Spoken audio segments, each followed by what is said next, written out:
Gogi is wrong, I don't want to be right. What would Socrates say to that? It tickles my fancy. Okay. Okay. Goosies. I don't have hair. Oof. You got Marcos. That's not. Wait. Yeah. That's true. You do got me. Get over here, Marcus. Let me look at you. They don't want it.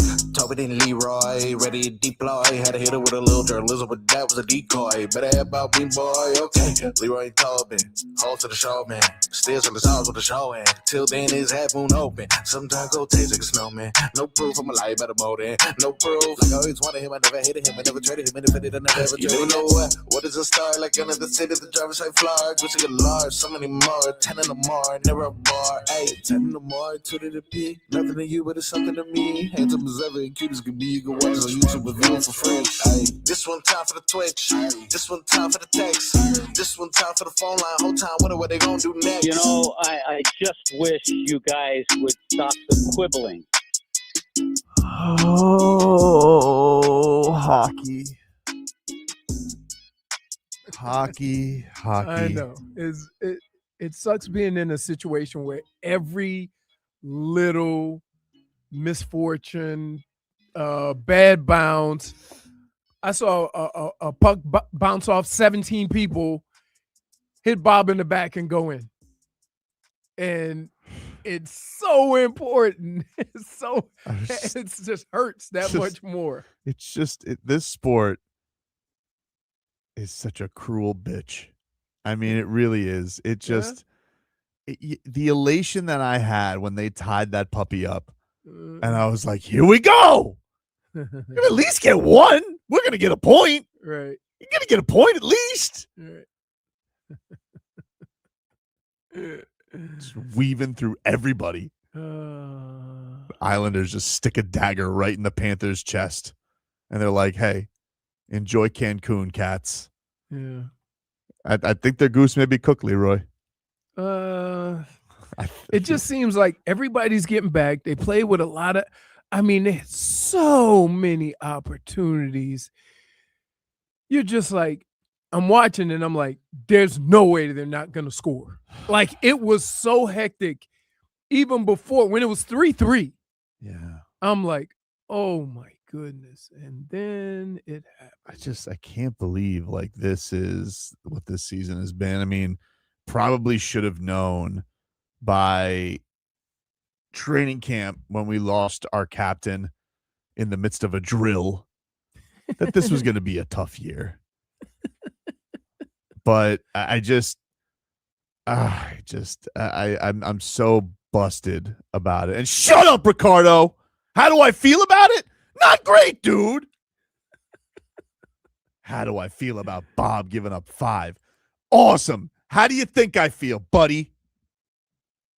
You think I need that right now? Ricardo, time to wrap it up like a burrito. You think I need that? I need him playing for the San Jose Sharks next week? You think I'm going to be okay with that? What kind of thing is that to say to me? This is how it ends? No, I'm not okay. Jelly Roll coming to the I Think Theater. How do we give away those tickets? It still don't mean he's not coming. So mad. I just needed one. Like, We should have started the show with some sad music because you're broken. I'm broken. You're That's how broken. I went to bed last night. I'm like, this is the end. I'm like, that felt like the end. It felt like the end because they had 2 games. Look, Leroy, you can't have a weekend where you come away with 0 points. Yes. You can't have a weekend where you come away with 0 points against those teams. You just can't. It can't happen. And, they got New Jersey tomorrow. To call it a must win would be a disservice to must wins. Right. It's like a back taxes win. You mean like we're in, it's an in debt win. And it hurts. Yeah. Like they had a 2-0 lead. They get the tie and you got pucks bouncing all over the place. And you got Ekblad and Gustav Forsling like they've never played together. Well, where are you guys going? I just don't know. And the whole year has sucked because it's just been like injury after injury. And I hate to be like this loser that's making an injury excuse, but like, come on. Lost Barkov. Matthew Tkachuk hasn't played a regular season for the Panthers in 2 years. That's crazy. He really hasn't. He's like, yeah. And he had a good game yesterday. He tried. Right. Not blaming Chuck. I'm just like, what is this? You know, you run out of juice. And it just feels like. Well, I asked that. Like, I asked, who asked? I asked, Hockey Hornet? yeah. I was like, are you worried that this comeback is going to burn so much energy that, like, they're just going to run out of gas? It was possible simply because everybody should have been fresh. You know what I mean? But look, they all deserve to take a summer nap. Like, right. you know, that is definitely something that, I mean, this is, again, and I think this is going to be the fourth straight run, right? Not the third. They were going for the three-peat, but they've been to the Cup, and the first year was exhausting as the last, right? Because they had to get in by the squeaky of their cheeks, right, to get into that playoff run. And yeah, I don't have anything to say. I get it. He wasn't good yesterday. I don't have any defense of Bob. It was a bad game. It's like, I'm not even getting on Bob. So, but it's not like right. you know, he's got strangers playing defense every week. Who are you? Who do we got up here today? Who are you? I just think that when you're in a situation like this, and this is any sport, where you have to perform. Sometimes in sports, you get bad breaks. And that's unfortunate. Or somebody could have an off night. To ask any human being to have a perfect stretch of whatever they do for what? It'll be a month and a half, 2 months, is crazy. Now, you can get lucky. You know, you have usually when teams get in, when they're this far behind, usually what happens is this. We played terrible, but we still won. We found a way to squeak out. You hear a lot of that, and then it starts picking up. Right. What makes it different is you've been to 3 Stanley Cup finals. Everybody knows what you bring to the table. And they already coming with another level of energy to play you. And like, yeah, you got to get lucky. You need a bunch of breaks. And I think that it's unfortunate. I'm not throwing in the towel yet. I mean, you may crazier things have happened. No, and we're making an assumption. They just need an insane run. And it's just, right. it's almost, they were talking about this last night, and it's right. It's just like, this sport can be really quirky for times. And so to just think everything's going to go your way when nothing has gone in your way, right, in a sport like this, like, it's just hard to imagine. Yes, mathematically it's not over, right? But to come out of that, to come out of these last two empty-handed, right? I mean, you definitely, and especially with the trade deadline on Friday, like, that's the other thing. Like, what are they going to do? What are they going to do to my boy? Hold on. Hold on. Let him go. Hold on. You know. I don't want him to go. Okay. Let's go with radio host and guy who knows Florida Panthers and Florida sports. No. If I asked you, honest Tobe, what is the only move they can make? What's the only move they can make, or what's the move that they're gonna make? Like, listen. Well, I mean, okay, at this time of year, to get a player in return with a contract that is up, you know what's happening. I know you may not like it. You may not like it, but realistic, Tobe, you know that's the move. That's why you're saying it. Yeah, that's why you don't want to talk about it. I don't want to talk about it. The reality is what? Tell the people what the reality is. What's the reality? The reality is the Panthers need to basically run the table. No. And they have an aging goalie on the end of his contract. Okay. And Bill Zito was a cheapskate and didn't want to pay him what he was worth. Okay. And now he's ready to ship him off because he's got a top 10 protected lottery pick. And so he wants to pull the old okey doke, get into the lottery, get himself a super talent, and replenish his roster. Probably the prudent thing to do, but I don't have to like it. You don't have to like it. I don't have to like it, Brittney. I understand, but also does that mean if they trade Bob, that means that they're giving up on the season, essentially, right? No. Yes. Oh. Yeah, No. it 100% does. It 100%. Who are you going to go with? Tarasov? No. Yes, it does. So then they were like, okay, you're contradicting because yourself because you say you still have faith, but if they do that, then that to me is the white flag. Here's what I would say. If it depends on who they get. And I say that because depending on who they bring in, what happens in front of the goalie, as you've said numerous times, is more important. Is that not accurate? It's not more important. Like, listen, last night I thought that the difference was the goaltending. I thought last night that the Islanders goalie shut the Cats down for the most part in some critical places. Like that could have been an 8-5 game. Right. And Bob did not. Okay. There were ones that weren't his fault. There were weird bounces, but there were also ones where you're like, oof. Right. So yeah, no, I'm not gonna say like, look, this has not been a good season for him. It hasn't been. But I think it's also ridiculous to put a whole season on him when half the team's been missing. I think that's ridiculous. No, I agree with. That I agree with. Like it sometimes, and wait a minute, this is hilarious. What? Because we have these conversations all the time. We have conversations in other sports about you coming in saying what the problem is. And I'm like, okay, but that's a result of other things. No. Yes, it's not the same thing. It is. Not the same thing. Okay, when I was calling him 4-goal Bob. Yeah. What were you saying? No defense in front of him. Okay. But now he's got 2 cup. Now he's 2 cup Bob. No, but so I was it still doesn't change how the game is played, though. So I was right. It still doesn't change how the game is played. It does change how it was played. It was a different style. They were a high-flying, high-scoring affair team. They didn't play any defense when he was 4-goal Bob. It was Joe Quenneville. He likes to play Ferris wheel hockey. Again, it was what was going on in front of it. How's Joe Quenneville got the Ducks playing so good? So I ask you this. If Zito says, if I improve what's going on in front of Bob, can I use a different goalie? I'm just going with logic. I mean, like, he's not getting anybody new. They're just healthy.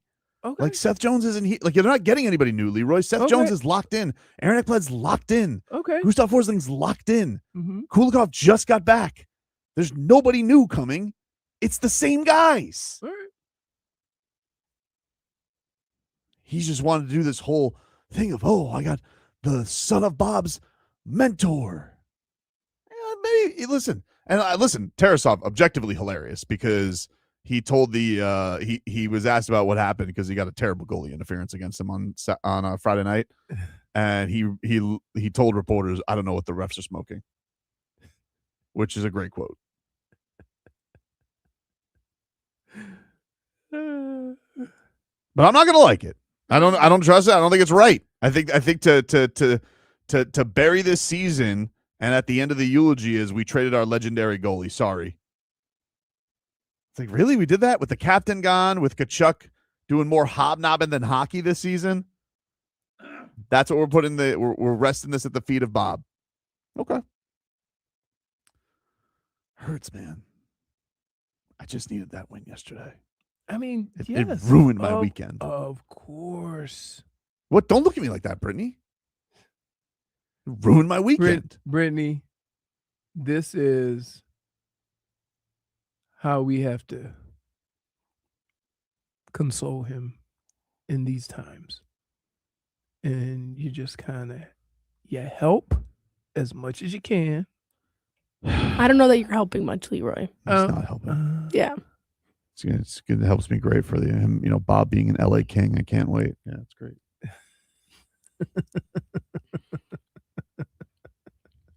take a break. Back after this. WQAM.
All right, welcome back.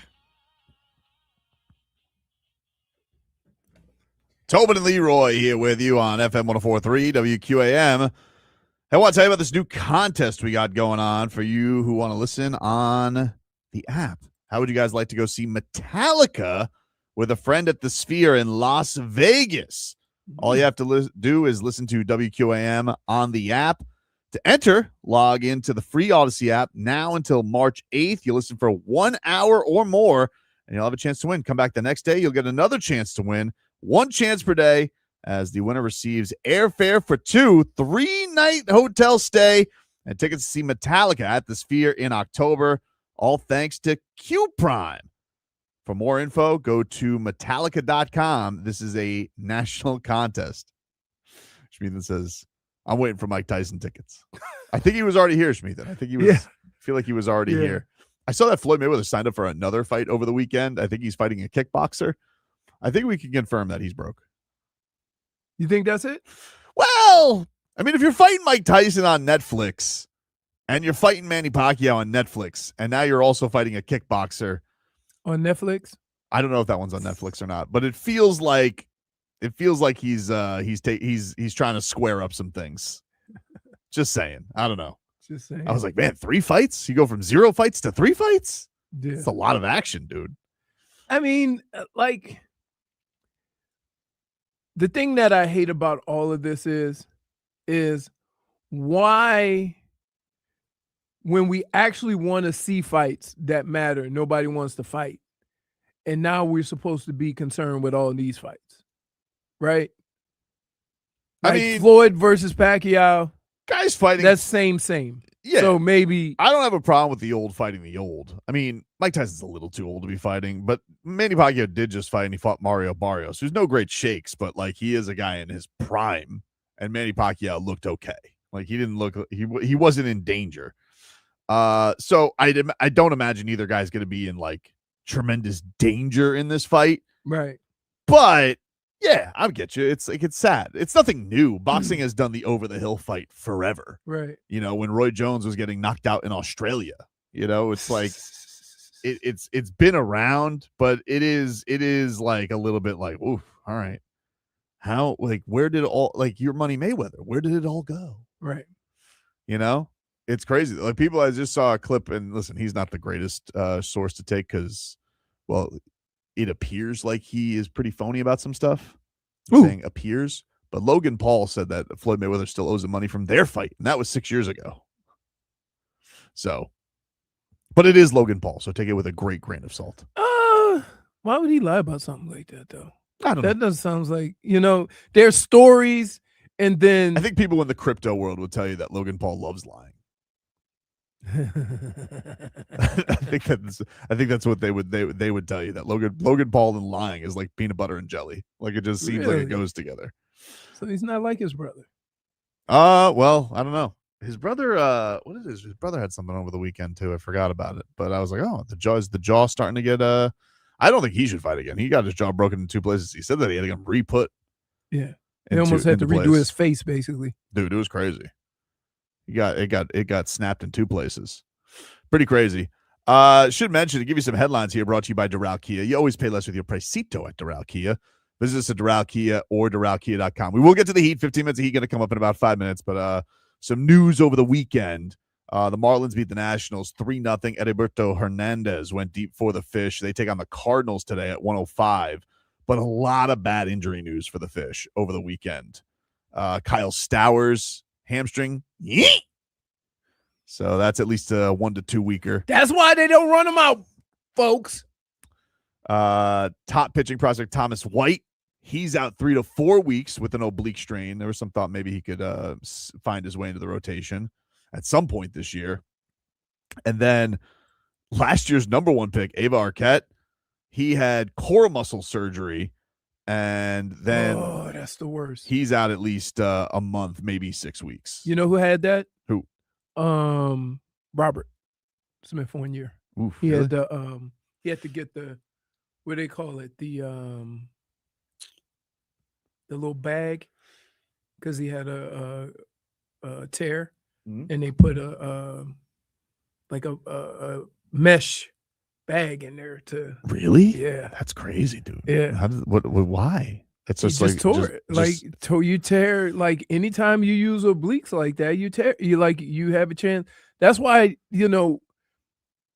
over the last probably 15 to 20 years, people have paid more attention to their core. You see what I mean? And I think that's kind of the thing that when you talk about any sport and you watch them practice, one of the main things they practice is core strength. Like, that holds everything together. You can't do nothing without your core. Nothing. That's why ribs hurt like hell, because it's all attached. Also on the injury front, Norman Powell is out at least a week, maybe more. He has a grade 1 groin strain, which he had before he tried to play. Right. So Okay. that's that is not great for the Miami Heat. Bless you, dude. Something about this room, man. Yeah. You got the sneezes when you come in here. Might be just work in general. Just allergic to it. Oh, you got the goosies from such a sneeze. I know. Look at that. That's crazy. Holy smokes. It's wild. Brittney, are you fired up that Michael Jordan's F1 career is off to a rockin' start here as owner? He's got 3 straight wins. What?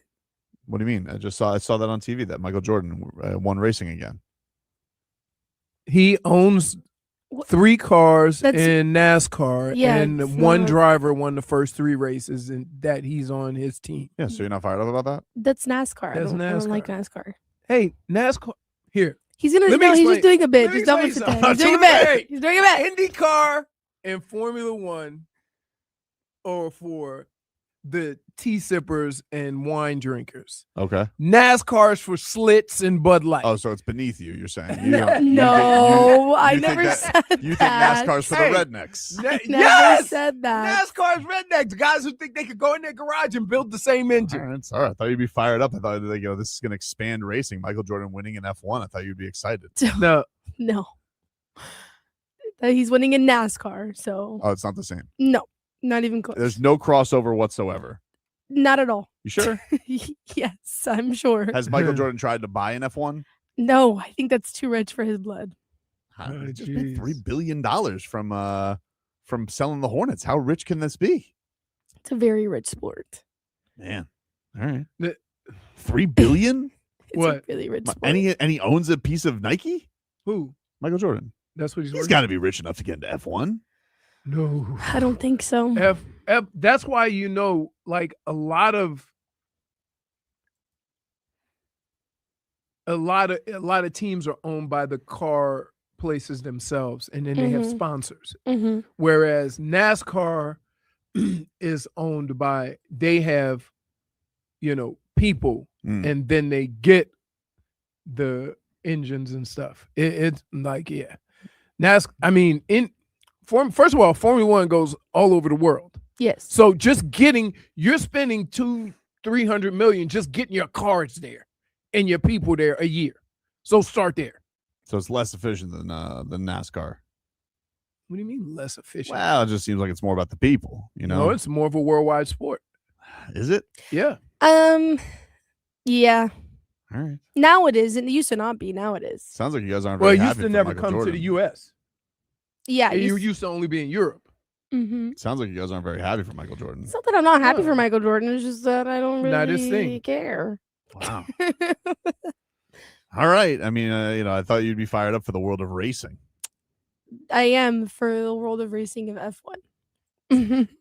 That starts on Thursday. Who's the most famous person to own a F1 car? Did you just hear the explanation I gave you? Yeah, There's nobody. People don't own. Bezos doesn't do it? No. It's most like Ferrari, Mercedes-Benz. Who just got into it this year? McLaren. Well, Cadillac now is a new team. Cadillac. McLaren won last season. That kind of money. Yeah. Not individual money. I mean, he's a brand. He's not just an individual, though. He doesn't. I the wouldn't be most famous surprised shoe on the planet. if he would have. Who? Michael Jordan. Yeah, but no. No, but I don't think that it's billions and billions of dollars. The only thing that I could think that Elon Musk would get into is e-racing. Yeah, e-racing is something that's feasible. But yeah, you're never going to see like a person own an F1 team. I don't think that that's realistic. All right. Sorry to Michael They can have Jordan. stakes in the team. They can be like holders, like in, like minority holders, shareholders, but I don't think they can own the team. It's, I mean, like, you put the T down when you're talking about this. Like, it seems like you talk about NASCAR and you get disgusted. I'm just trying to educate you is all. I'm very educated on this. This No, is great. super educated. This is Yes. great. You're doing great. We'll take a break. 15 minutes of heat next.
Bum, bum.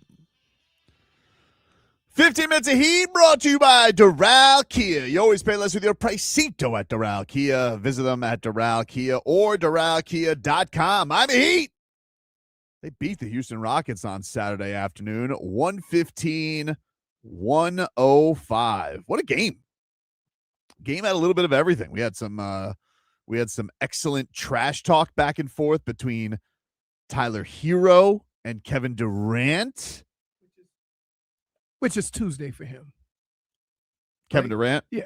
But I think Tyler Herro is the first one to go there.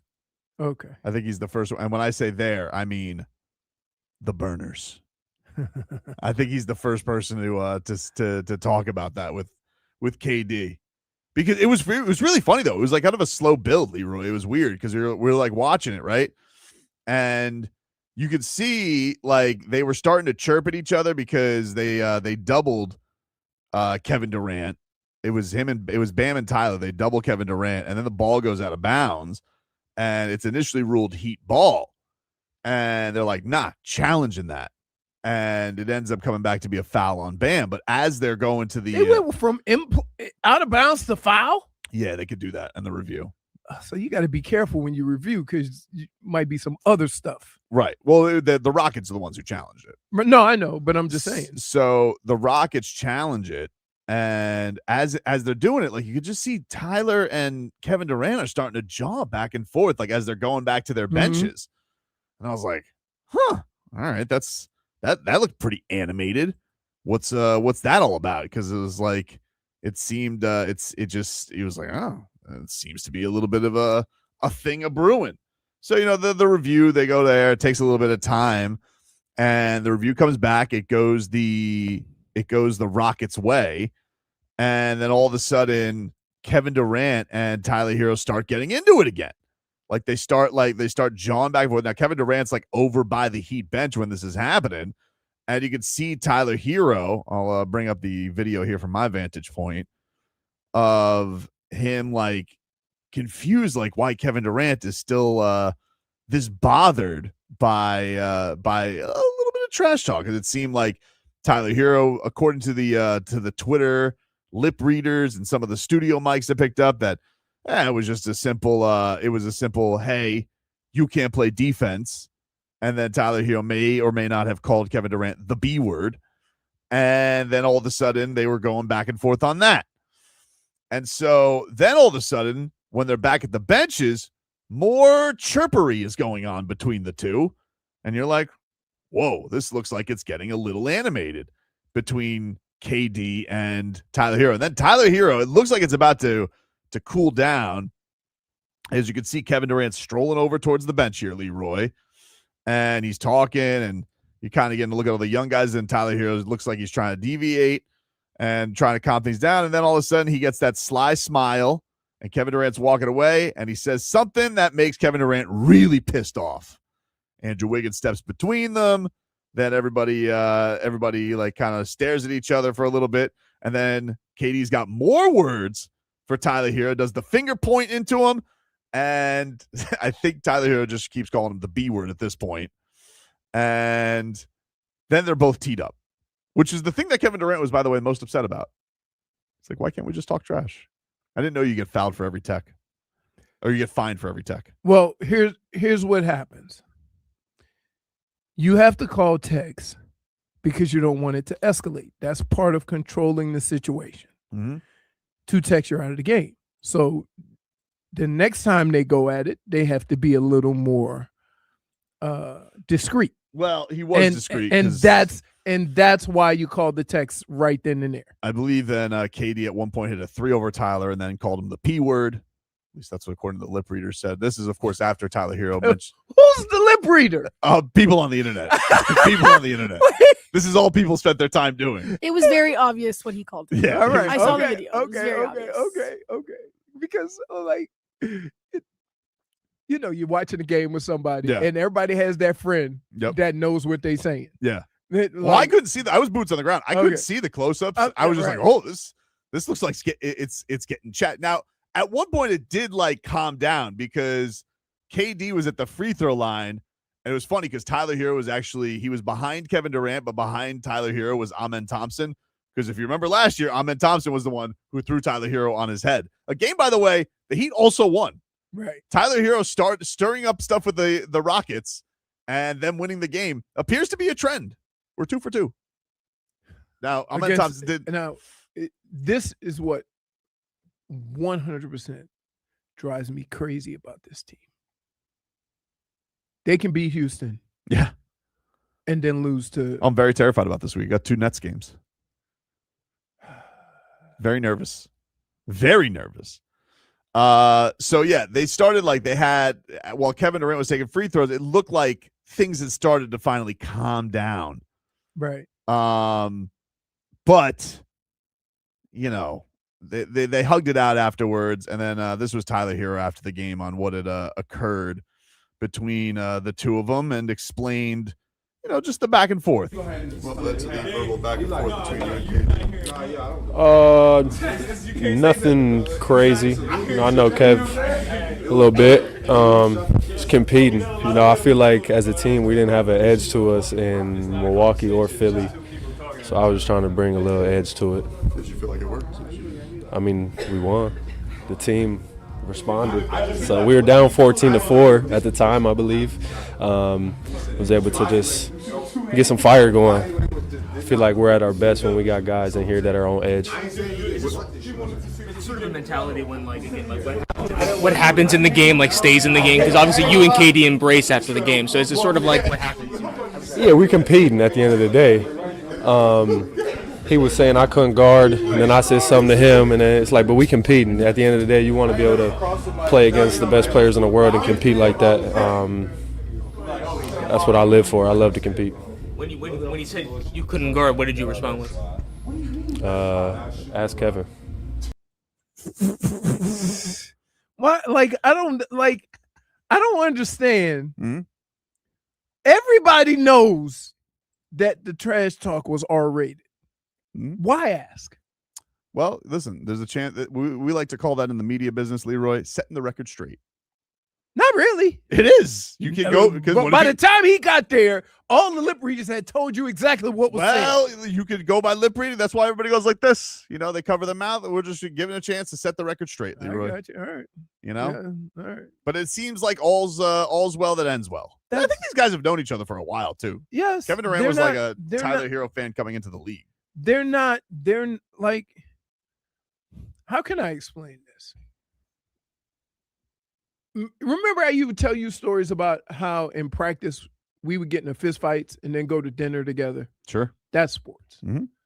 That's sports. Only a person that really gets up in their feelings cannot. Now, KD's trash talker, so he gonna go at people. Mm-hmm. Now, they respond.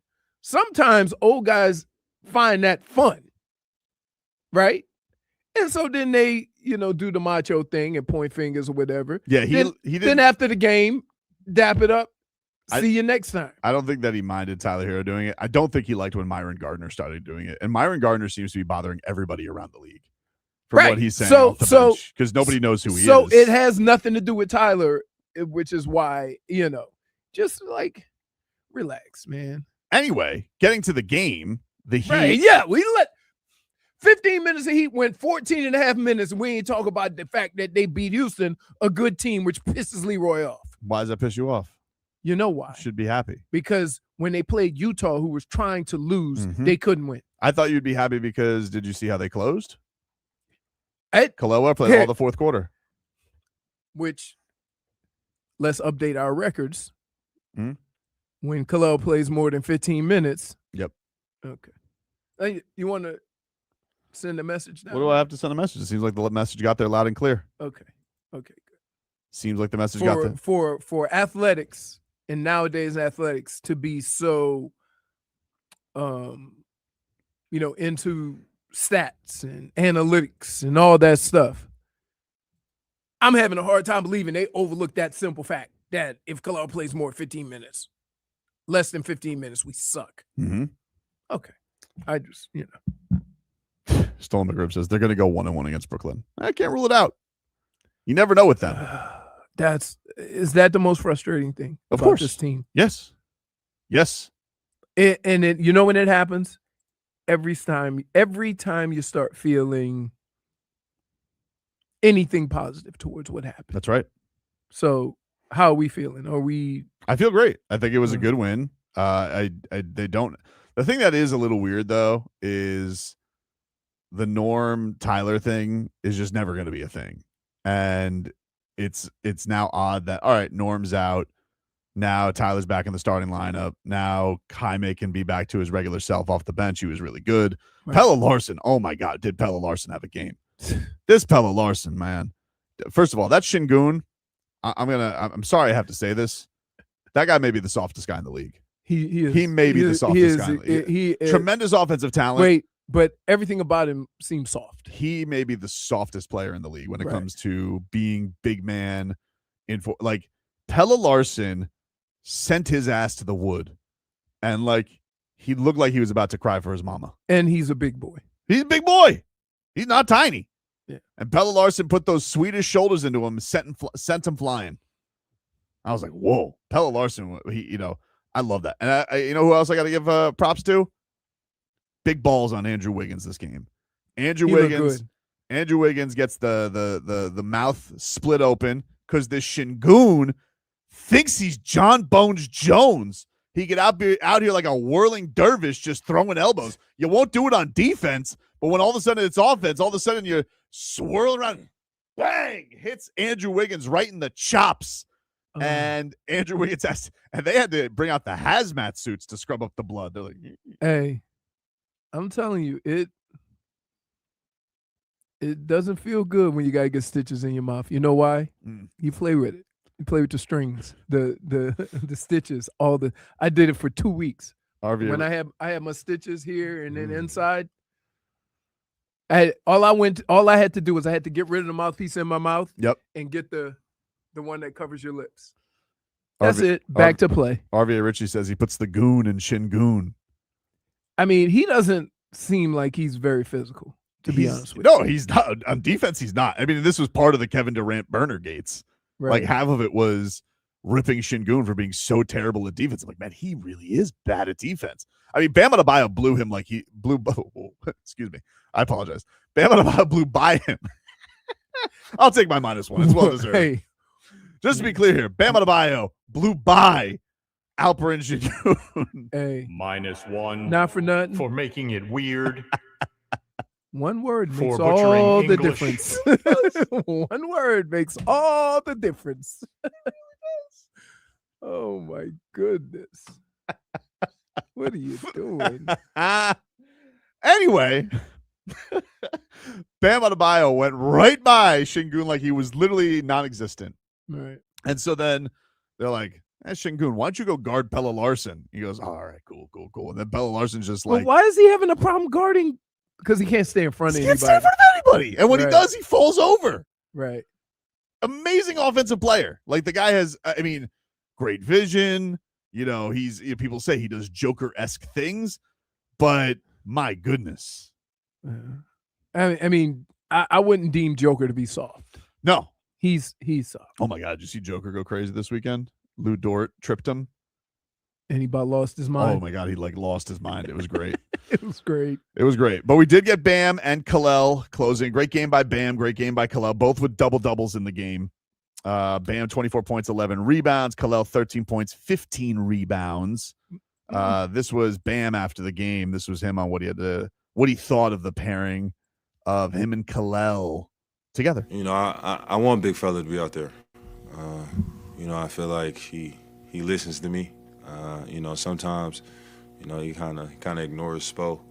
But I banked so much equity with him. Throughout the summer, him getting up with me in the 6 a.m.s and through all the pickup we done played, like he listens. He wants to learn. He wants to be out there. Obviously, he's got to earn his minutes. But when he's out there with me, I feel like he's definitely gets better. There you go, Bam Adebayo after the game. That's nothing new. What he just said about Kel'el, it happens in a lot of sports that the coach doesn't have as much of a relationship as maybe another player does, and that other player, if he's a leader, can reach you without, the attitude, without the snapback, without I had it when I played that it was really cool because everybody in my room I looked at like that because they were older. Right. Kevin Mack, Ernest Biner, Barry Redden, Eric Metcalf. Those guys would say, Bill could say the same exact thing. And they would say, hey, come here.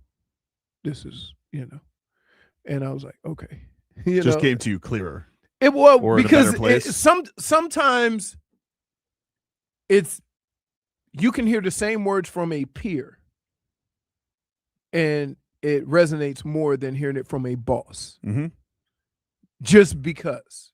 Same exact words. And so that's why when you talk about all these different sports and teams and they talk about culture and having leaders on your team, it's so that the message can come from the top but get to everybody in a way that best fits, the team or whatever. Take a break here on the program. Hopefully I don't get any calls from HR. We're back after this.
Brittney, I do a show with an idiot. What do you Right? do now?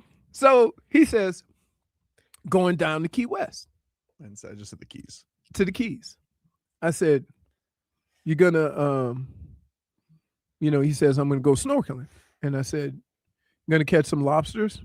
I don't tickle stick, dude. That's what he said to me. I'm like, I don't tickle stick. I don't tickle stick. I don't go there. What does that even mean? That's the stick It's that the- you get the Yeah, lobsters you with. lure the lobster out of his little lobster burro. You tickle stick him, and he comes out, and then got a lobster. Why are you gonna bring back some lobsters, I dude? don't know. I just want to look at some fish. I don't want to catch fish Look for at- you. You just put them in the cage I and don't want to carry a cage. I just want to look. I want to use my GoPro and get some shots of beauty. That's all I want to do. Man, I thought you were my friend. I love lobster. All right. You don't like lobster? I do. Who doesn't like lobster? But my point wasn't to go lobstering. My point was just to snorkel. Since you're there, if you walk, let me tell you something. I'm telling you right now. If I see a big ass lobster on your GoPro and I don't see you going after it, Going after it. Aren't there like regulations about? yes, I don't know if lobster? it's lobster season. I don't know if it's lobster season. I really We don't know I'm that. not- Also, like legally, like I don't know if he can actually bring lobsters. I don't think you're Yeah, just you can allowed only- to willy-nilly take a Yeah, lobster. I don't you're think like, so. I think it's like deer hunting. You get a certain amount you can get. Yeah, you can only not until June. But not I until wasn't June. planning on it. Somebody anyway. said August, not till June. I wasn't planning on it anyway. No, we're taking a little spring break, couple days. All right. Is that spring break? Yes. Are you gonna go feed the tarpons? Yes, we are. Yeah, we're gonna go to Robbie's. Be You're careful. gonna feed the tarpon? Be careful. I've seen them going crazy on some of these TikToks. Don't they swallow though? Right? Yeah, yeah, they yeah. they don't bite. So Yeah, but they still have really sharp teeth, and you can still bleed. Yeah, my wife doesn't trust pelicans either. There's a lot of pelicans at Robbie's. She didn't trust them. It's I understandable. don't like birds. Well, I don't like things that Seems fly. what is it? Seems Well, to be well, seems you to be a theme on this show. you hanging out with the right person Yeah. then. No wonder you and J-Fig bonded so quickly. Birds just seem unnecessarily aggressive at times. I agree. And I'm gonna say this to the ducks that live on 136. Whoa. Haven't you seen your friends? Mm, Why y'all still hanging out in the middle of the street? fair point. Like My wife and I went to because you know rednecks every now and then they'll clip a duck. So we went to a family fest yesterday. We saw Jennifer. And I saw our mom, and we were there very briefly because Family Fest got basically washed out. You know what? It was- rained hard Dude, everywhere except my house. I never got a drop of rain at my house. it rained. Saturday too. It was Saturday too. Dude, it was torrential downpour. I felt terrible because it hasn't rained in 2 months? Mhm. Right. And the only It day hasn't rained in rains. 2 months, and Family Fest was there, and they had their Battle of the Bites, and it was. Let me tell you something. This Tommy Tobin. I mean, he walked around there like the mayor. Because let me tell you something about this kid. Not only does he love food, he loves judging food because he loves a contest. You give him that chip, you give him the power. Really? And so he's out here, and he's- he's like, he's out there, and he's enjoying all of it. Which, by the way, congratulations to the jerk stand. They won him over immediately. What kind of jerk? They have chicken or all They had various everything. pork. Everything. like- They had the seafood, shrimp, all that stuff. It was delicious. Oh. But I by the way, with one of the things that was about the weather, so like they were like, I was like, hey, I gotta go do the meat availability. That was kind of like hey, bring your family, go cover the thing. I'm like, yeah, sure. So I went up there. So instead of it being in Family Fest, Pat Riley, like, we're not getting Pat Riley wet. We're gonna do this in the parking garage. So we had to walk up to the parking garage to go talk to him. And so we did that. Cool. Come back. A little bit of lightning. Looking a little dicey out there. And then about to go back up to talk to Bam and Tyler, and all hell breaks loose. We just look. I get into the garage, and all of a sudden I just see my wife's like, they're telling us to leave. I felt terrible because that event looks awesome. It's one of the best events. Yeah. Like any team that does that something like that locally, it's really one of the only opportunities you get to see your local team with their guard down. Yeah, with their guard down. And so that sucked. But I got out of this because immediately my wife's a child, because like as we get to the parking garage, she's just like, ooh. I'm like, where is she going? She just runs out with her phone. Hey. And she looks at 2 chickens, and she's like, there's chickens here. I was like, D, what are you doing? She goes, they're about to fight. And lo and behold, we have ourselves a chicken fight right there by P2. She's like, might have gone viral. So wait. I'm like, that's the first. I was like, what is she doing? Why did she leave? And then I look, I'm like, oh, she's a Timbo slice. Was Solana out there holding umbrellas for all of the Heat players? Solana was out there, but I did not know if he was holding. I only saw him in the garage when Pat Riley was talking. Pat Riley told a story yesterday. He was saying that his favorite family fest of all time was when he got to hit Joe Rose in the dunk tank. Oh, that was his favorite of all time. That was his top family fest moment. He said, because somebody's like, oh, what's your favorite moment? He goes, I got it. Immediately comes to mind. He goes, immediately. He's like, oh, well, we did the dunk tank one time. I'll play the clip here for you so you guys can hear what he had to say. But oh man, I do the dunk tank. I talk so much trash. Oh my God, you would be great. Oh man, you would be great. I get all the Heat players there, and I want the first contestant to be Bam. Oh no. That's gonna be bad. No, I'm gonna be in the tank, and I want to talk trash to Bam. Here's Pat and Chris Riley, the 2 scoops of Adorable. What's one of your favorite fan memories in Heat Family Fest? Oh, I think without a doubt was taking. We had a dunk tank at the time, and there was a famous radio morning talk show host named Joe Rose that I had a chance to put him via a strike right on that thing into the dunk tank, and that to me is one of my all-time favorites. Sorry, Joe, maybe I'll come on your morning show one day, but there's been a lot of great moments, but that was one of them for me. Doesn't sound very sorry. Sounds like he's Dave South said less stories and more moves.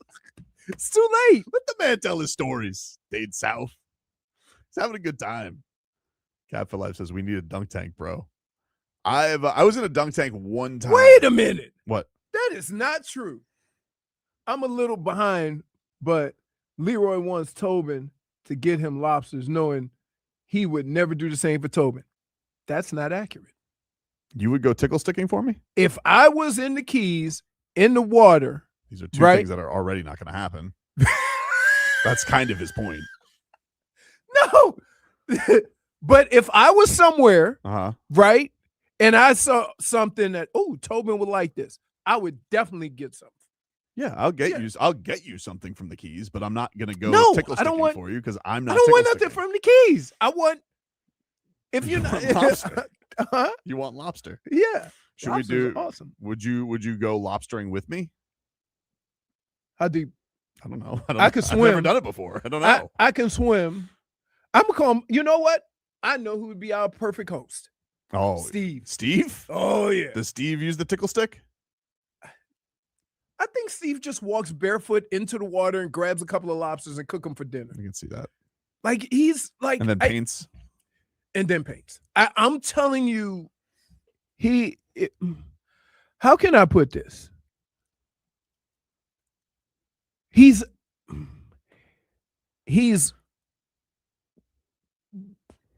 weird in that some of the things here, I'll give you a perfect example. This is my buddy, Steve Everett, who I've played football with longer than any other human being. So we played 3 years in college and 4 years and 3 years in. It's a long time. Yeah. So him and his buddy, who they were the nastiest two people known to man, my offensive lineman, but they were best of friends and they went everywhere together. They went out one night, got sauced. One buddy slammed his hand in the door and broke 3 fingers during spring ball. Bo lost his mind. Bo was mad because now we lost our starting center. And Steve stood up and said, F it, I'll snap with my left. Jeez. And he snapped with his other hand and never missed a beat the rest of camp. He could definitely catch lobsters barehanded. And I say this, that if ever I'm in a kerfuffle, if ever The guy I want with me is him. Hmm. There's no question in my mind. And we met fighting. So Our first interaction was a fight. So what is the deepest you would go in water? I don't know. I've been in 100 feet of water. You've scubaed? No. I was paddling on one of them little things in Jamaica, right? Mm-hmm. And we went way out because we saw some boats. Okay. And so we went out there, and then they had a little thing that said 100 feet of water. And I was like, So you went out 100? No, I fell. What do you mean you fell? The thing tipped over, so I had to swim. Okay. So I was in 100 feet of water. Well, you weren't in 100 feet of water. You were top 100 feet of water. That's still 100 feet of water. What's the... I couldn't stop and walk. Okay, but I was talking depth. Like, what's the deepest you would go in water? Let me see. 4 feet. Are the lobsters gonna come and holler at you, boy? Oh, I'm gonna look. I don't know. It says here, I've looked it up. Oh, thank you, It says Brittney. lobsters can be caught in very shallow water, often in 2 to 30 feet. We might What the hell is For that thing, recreational Brittney? diving or 2 snorkeling. to 30 feet. It's like particularly around reefs and rock ledges. it's like the swing of Kel'el's playing time. Yes. Kel'el might play 2 to 35 minutes. Yeah. Well, that's what do you want me to do? I just looked it up on the internet. All right. Don't be mad at me. I'm not Google. Well, if anybody wants to, wants to take us lobstering when the time comes in the summer, let us know. But only in shallow water. Oh. 8 feet of water. Wow. Yeah. Those look like good lobsters. My buddy, yeah, look. He put them on the grill too. I don't know if I'm not a big fan of grilled. Grilled because they seafood? get a little dry sometimes. Yeah, you gotta have a lot of. You gotta put the butter and garlic Butter, in lemon. there, right? But those right there, it look like you. Soon as you get back from the boat, you cooking them. There's nothing. That's fresh. We'll take a break here on the pro headlines. By the way, brought to you by Doral Kia, home of the Price Zito, our lowest price. Visit us at Doral Kia or DoralKia.com. There it is. Somehow they turned lobster diving into Kel'el talk. This is a sports show. Fun, baby. I just like, you want Shmeathan, I could talk about the Tua. Hey, yes, here, Croquette King. 2 to 30 feet is Xfinity telling you we would be there between 8 and 7, 8 a.m. and 7 p.m. It's literally the lobster could be anywhere. Right? And it's the ocean, so it's not like it's a creek. It's like... Take a break. We're back after this.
Welcome back, everybody. Tobin and Leroy here with you on FM 104.3 WQM. We got a little breaking NFL news. The Lions are trading David Montgomery to the Texans for a 4th-round pick, offensive lineman Juice Scruggs, and a 7th-round pick. So they're breaking up Sonic and Knuckles. Yeah. Also, the Browns made a trade. Also, Yeah, they got Titus Howard, I think, from the Texans. right. So they got a new right tackle. They need that. I'm taking that as a yes by that look. They got 17 quarterbacks. The last thing, I mean, I guess you need to protect them. Oh, I'm the only one that thinks Deshaun Watson's going to be the quarterback next year. 230 million, and you ain't got nothing out of him. We kicking those tires till they go bad. Yeah. You got to, right? I mean, think about this. The Browns gave a guaranteed $230 million contract, and they're not as salary cap messed up as the Dolphins. If they cut him, what would it be? It's the last year. It's the last year. This is the last year of the deal, Yeah. completely. So it ain't gonna be $100 million. Well, I don't know. I don't know how they structured it, so I didn't know what the. Nah. Usually, I would say when it's all guaranteed, they don't push too much of it to the back because they want to evenly spread out as much as possible. I know the first year they tried to give him $1 million because in case he got sued. His the dead cap is 131 million this year, if they don't have him. So that's what you said was not true. That was not true. That wasn't even close. I know it's the last year, but it is the last year. You are right about that. How could it be 130 million this year before June 1st? Because after June 1st, it only counts as next year. Yeah, I think I got the thing. Yes, if it's post June, then that means 80 this year, 50 next year. So right. It's exactly like the Tua, except more. God. Which is what the Dolphins are probably going to end up doing with Tua. It's going to be split to this year and next year.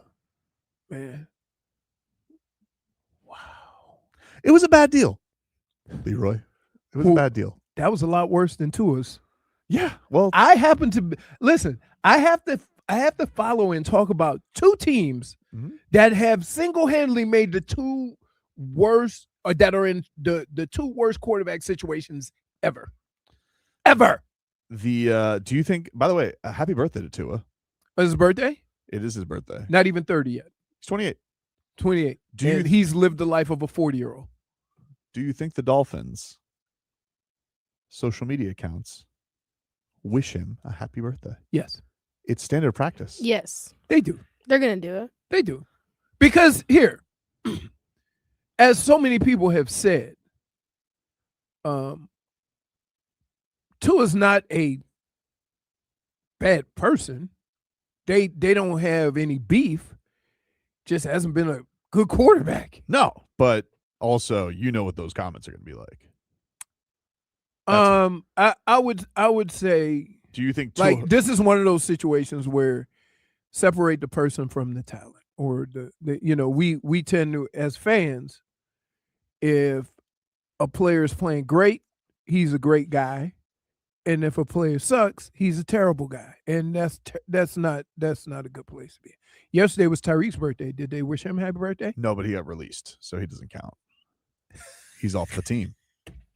So they don't. They already did. No, they already did their tribute videos to him. He already got tweeted like, "Thank you, Cheetah tribute to video." So not a. Listen, they wish Liam Eichenberg a happy birthday. I'm just wondering if they. I wouldn't be surprised if they didn't, because I think it would be inauthentic. Right. But he is on the team, and so right. I'm curious. There's going to be action this week. There's going to be a lot of guys cut. Max Crosby, it's being reported, is going to be traded this week. Right. Wait. Does he have money? He must have money that's coming to him the second week of March. I don't know. Well, we know that he's apparently told them, like, I'd rather retire than play. He's trying to hold strong, like the Myles Garrett, but he just got a new contract last year. Right. So I don't know if you could pull that, but yeah, there's reports that I think it's Albert Breer who's reporting that he's expected to be traded, but it could be as soon as this week. So one of the problems with that whole situation is that they told him he wasn't playing and he wanted to play. Right. And there's a lot of things you can do, but that can't be like, you can't play games like that. I don't know whether it was incentives or whatever, but if your star player wants to play and you make up a reason for him not to play, then that does more harm to your organization than having a disgruntled player. According to the report, the Cowboys, Eagles, and Patriots are among Could teams you imagine the Cowboys with those two Russians?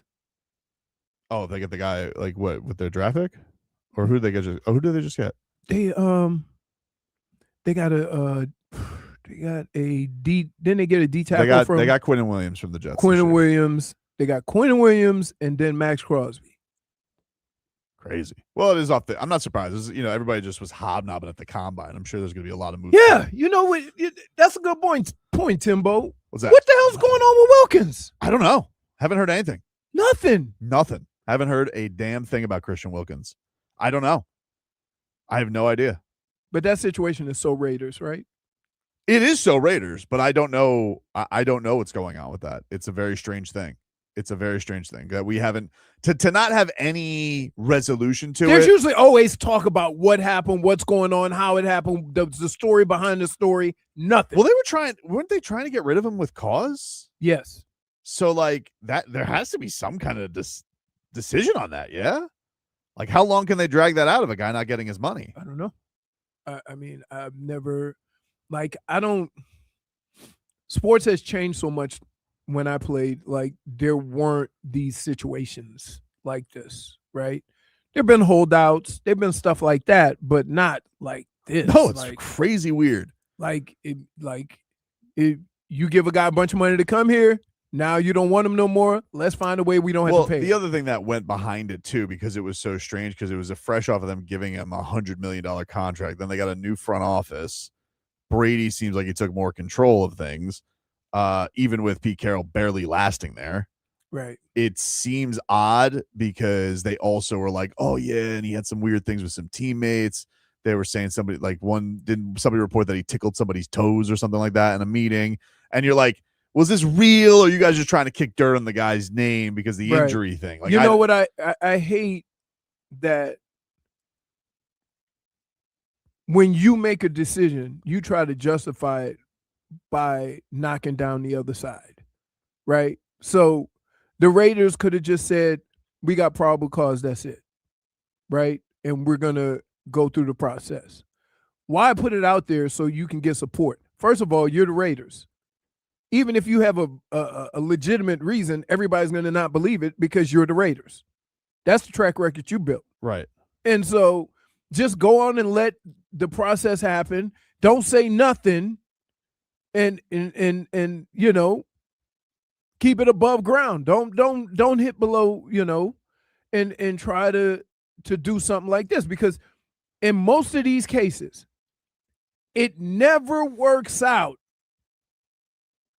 for the team when you guarantee that money. Yeah, but it is strange. How do we not have anybody on that? And nobody's asking about it. Nobody's even asking about it. He's not he's a very good player. He's not a superstar, so I guess I understand why it's not a bigger story. But it is weird. Like he is a good player, right? And nobody's just like, yeah, he's just gone. That's it. Is he ever playing football again? Because he was a tremendous player for the Miami Dolphins. He was. Put it this way. Think of what you think of Ruben Bain. He was that guy all over the field. Energy, hustle, determined. He was that guy from the inside and bigger, and didn't have short arms. Yeah. So, and a very dirty player too. Right. But that's you know what? To be honest with you, I think some positions require you to have a mean streak that I think he was too mean to. I think it was possible he was too mean to Liam Eichenberg in camp. I think he completely psychologically broke Lee Meichenberg. There's certain look. This is true. There's certain players on the field, right, on your team. They could deal with a lot of stuff. They can't deal with soft. Yeah, and it rubs other players the wrong way. What's like can anybody I don't know. Can anybody figure out because I imagine he's probably living down here, right? Right, you would think. Or where's is he back from? New England? He's from New England. I mean, but I would figure if you're gonna buy a place, you're gonna buy it down here, right? Probably. Does anybody see him at a Whole Foods or anything like that? No. Whole Foods. I don't know. Has anybody seen Christian Wilkins? This is my genuine question. Is he vacationing with Zach Sealer? He is one of the few stories that we've had in football the last couple of years where it just literally just went away. Yeah, it's crazy. I think partly is because of all the stuff that's happened with the Raiders. Mm-hmm. The other thing is that the Crosby thing is bigger than the Christian Wilkins thing. Mm-hmm. New ownership, a whole lot of other things that happened to the Raiders. But the most important thing is it's the Raiders. But a guy in the prime of his career, fresh off a monster contract. Right. They said he needed another surgery. He was also by the way, super durable player when he was with the Dolphins. He played every snap. Right. It was the Dolphins never rotated anybody and gave him a break. Right. So okay, he had a year. That's it. It's just the NFL career is over for him. Right. No updates. It's strange because wherever he goes, if he gets his money, I'd assume he's going to go somewhere and play for a minimum, whatever team he's going to. Right. Nobody's interested in that. I don't know. Nobody kicked the tires on him. It's the weirdest. It's the weirdest story for all the people in sports, on Twitter, on wherever you are, and not one story or comment about it. Weird. It's the weirdest thing, especially when everybody, even a fake news. Nobody even put a fake thing out there. Nobody has a meme. Nothing. Nothing. Okay, kissed a teammate on the head allegedly. Right. So did Mike McDaniel on Tua. Big old smooch. That's right, Timbo Slice. The math ain't mathing. Very strange. It might be the strangest sports story in recent years that nobody's talking about. Take a break. Leroy Hoard will gather us around the locker room and hand out his game balls and game bums next.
This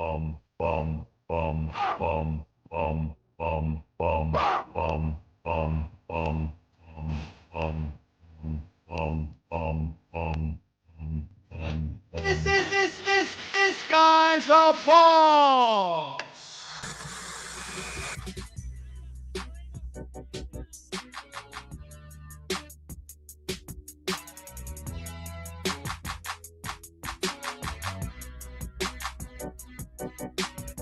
Welcome back, everybody. Jeez. Tobin and Leroy here with you on FM 104.3 WQAM.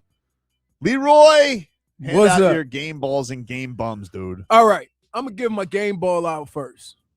And it was what I saw from the Miami Heat against Houston. Toughness, not backing down, physicality, and Kel'el playing a bunch of basketball. Yeah.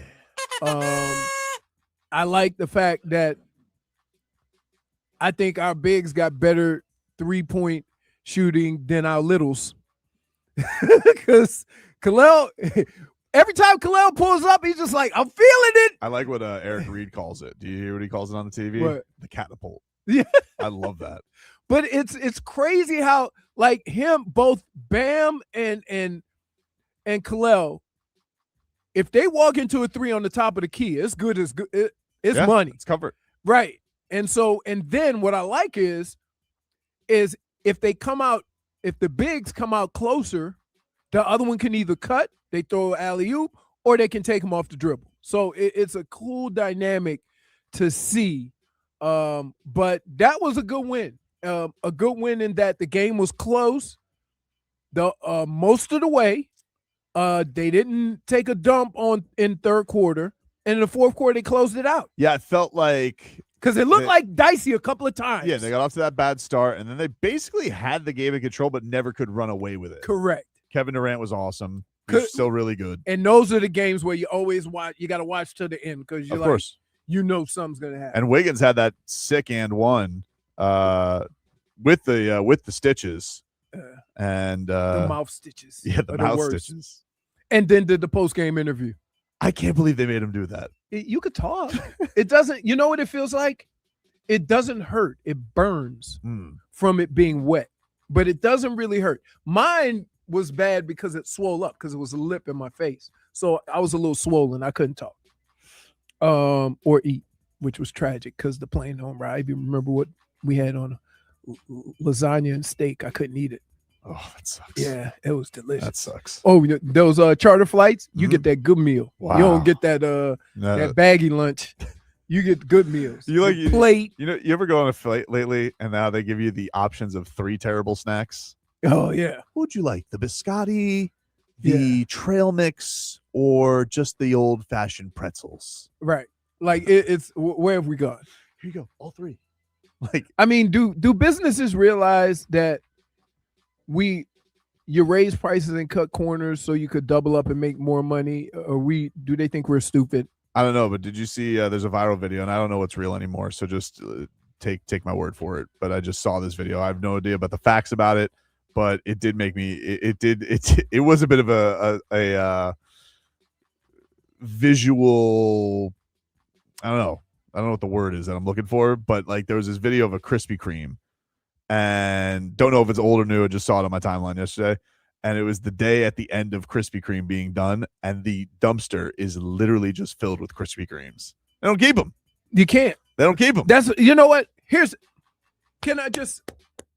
going to bring Publix into this. Here's why. If you get a chicken tender sub, they cut it up. They give you 4 chicken tenders, no matter what size they are. So sometimes they're giant chicken tenders, sometimes they're little. If they little, they don't cover the whole bun. I asked the lady, hey, can you throw another one in there? We're only allowed to do 4. At the end of the day, you got a featherweight chicken. At the end of the day, they throw them all the way. They don't keep them. Right. Right. So I'm like, you would rather throw it away than to fill up my sub with chicken tenders. Right. Well, that's the best time to go to Chipotle, because Chipotle is always skimping. But if you go late at Chipotle, they just trying to get rid of it. Yeah. Right. You get exactly. I can. That's a hack. Yes. May not be as fresh, but you're gonna get more. Yes. Now these are fat people tips, Shmeathan. Let me get to my game bum. Because what we had this Sunday was what we would call Squeaky cheeks. Squeaky cheeks. Pull it, squeaky cheeks. So at the Cognizant at up in Palm Beach, up Okay. in your part, Yep, they yep. had a PGA tour.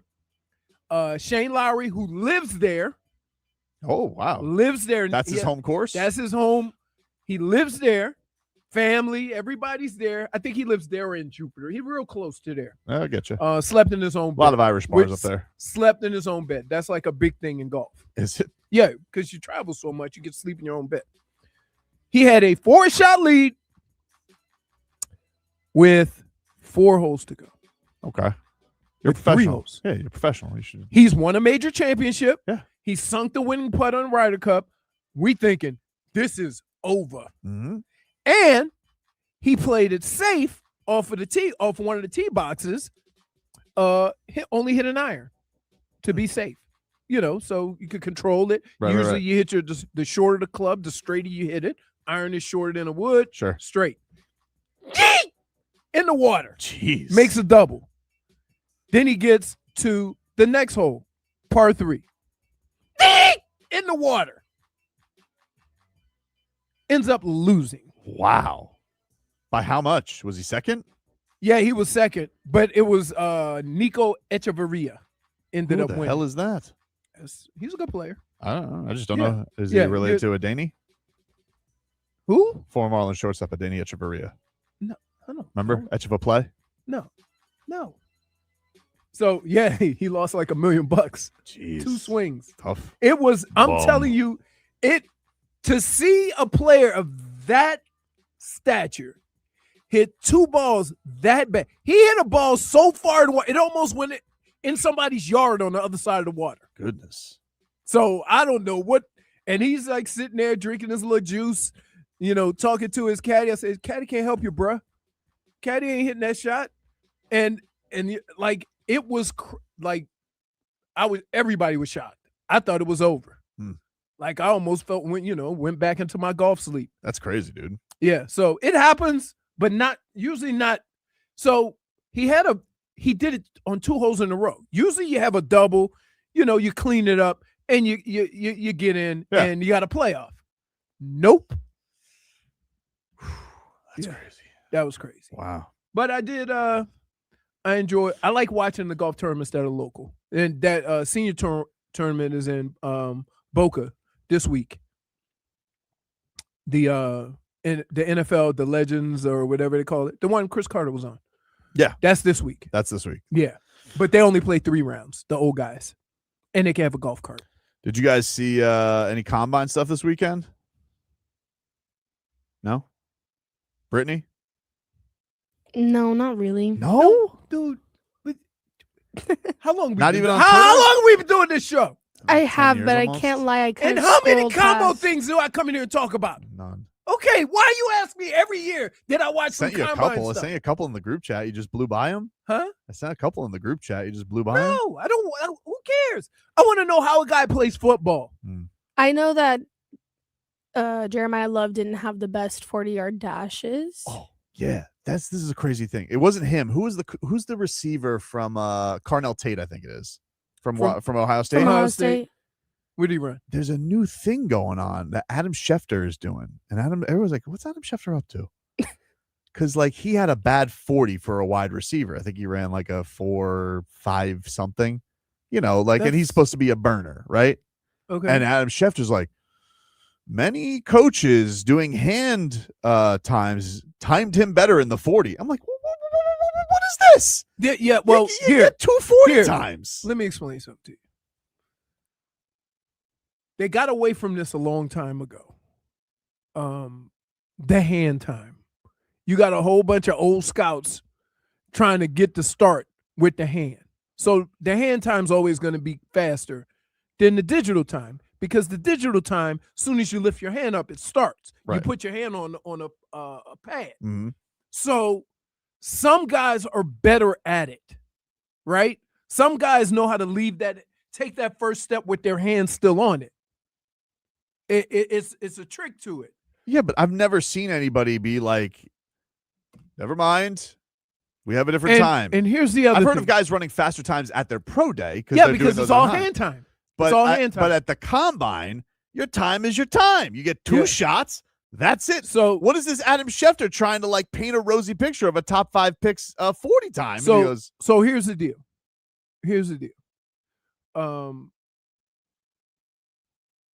I am getting so tired of people judging what a guy can do based on not playing football. It is starting to drive me crazy. Okay. For example, Jerry Rice would have been a 3rd rounder in today's football. mm-hmm. He wasn't a burner. Right? Like, we need to stop this. Look at all the guys that had great college careers but fell in the draft because of some dumbass talking about something that had nothing to do with football. You go ahead on and live your life like that. I want football players. Did you see Markel Bell from the Canes? He ran a 5.36 for being 6'9", 346 pounds. Right. Okay, I want you to run away from that. That's a moose. Right. Oh, my God. No, they say it sounds like Leroy had a... No, I didn't. Well, you ran outdoors, too. I ran outdoors, and it was 40 degrees, and I still ran 4.5. Thank you. 6'9", No problem. 346, ran a 5.36. Good. Where does he go? And wait. Let me ask you a question.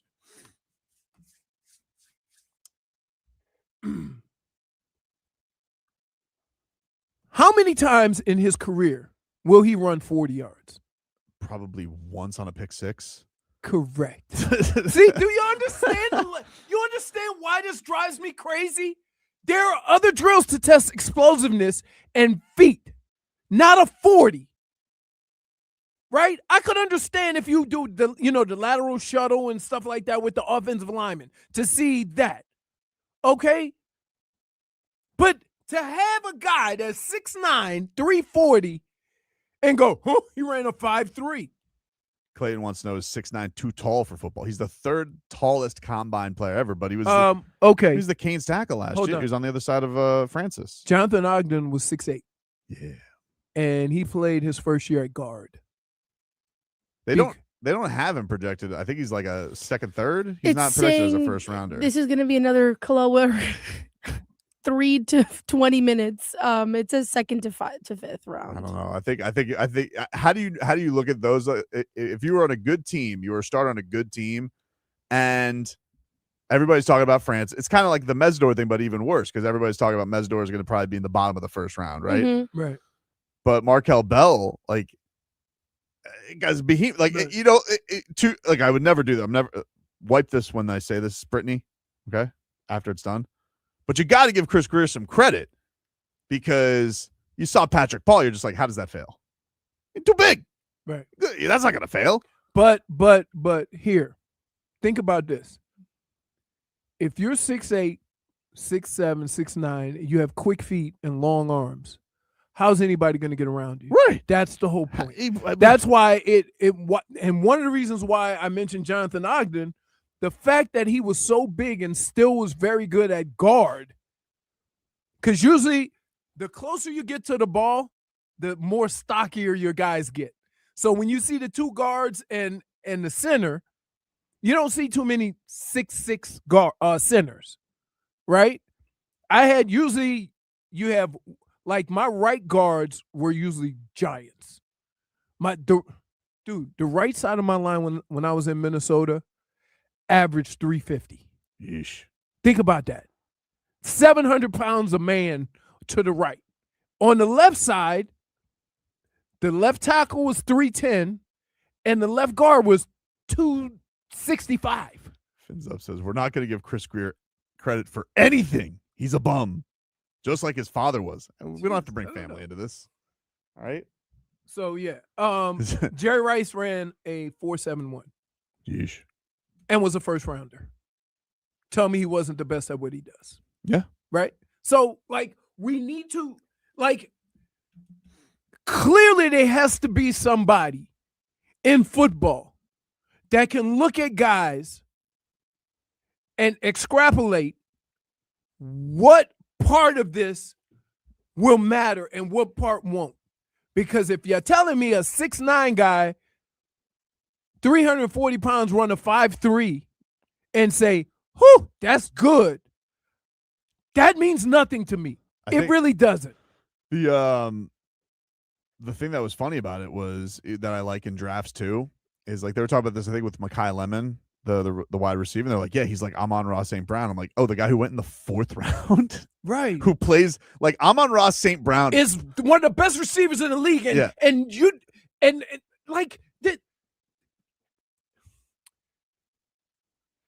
can we just look at some of these players and see that maybe the people that are grading these guys are getting it wrong? Yeah. Okay? Because I got to tell you, please tell me what was wrong with Amon St. Brown when he was in college or coming out. What's different?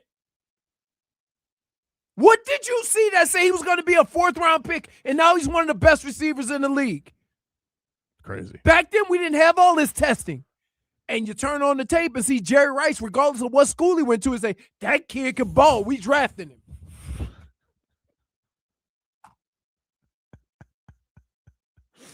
Oh, man.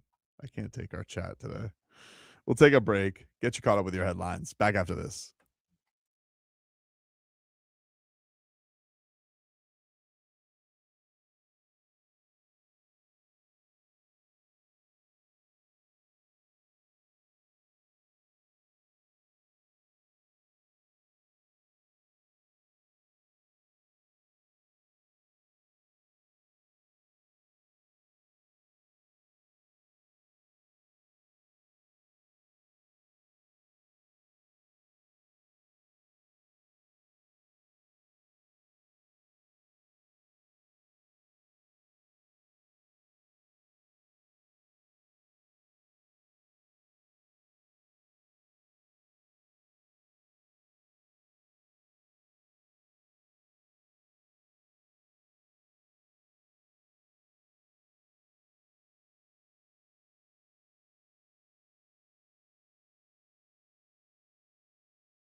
Did we have an oopsie daisy on English last segment?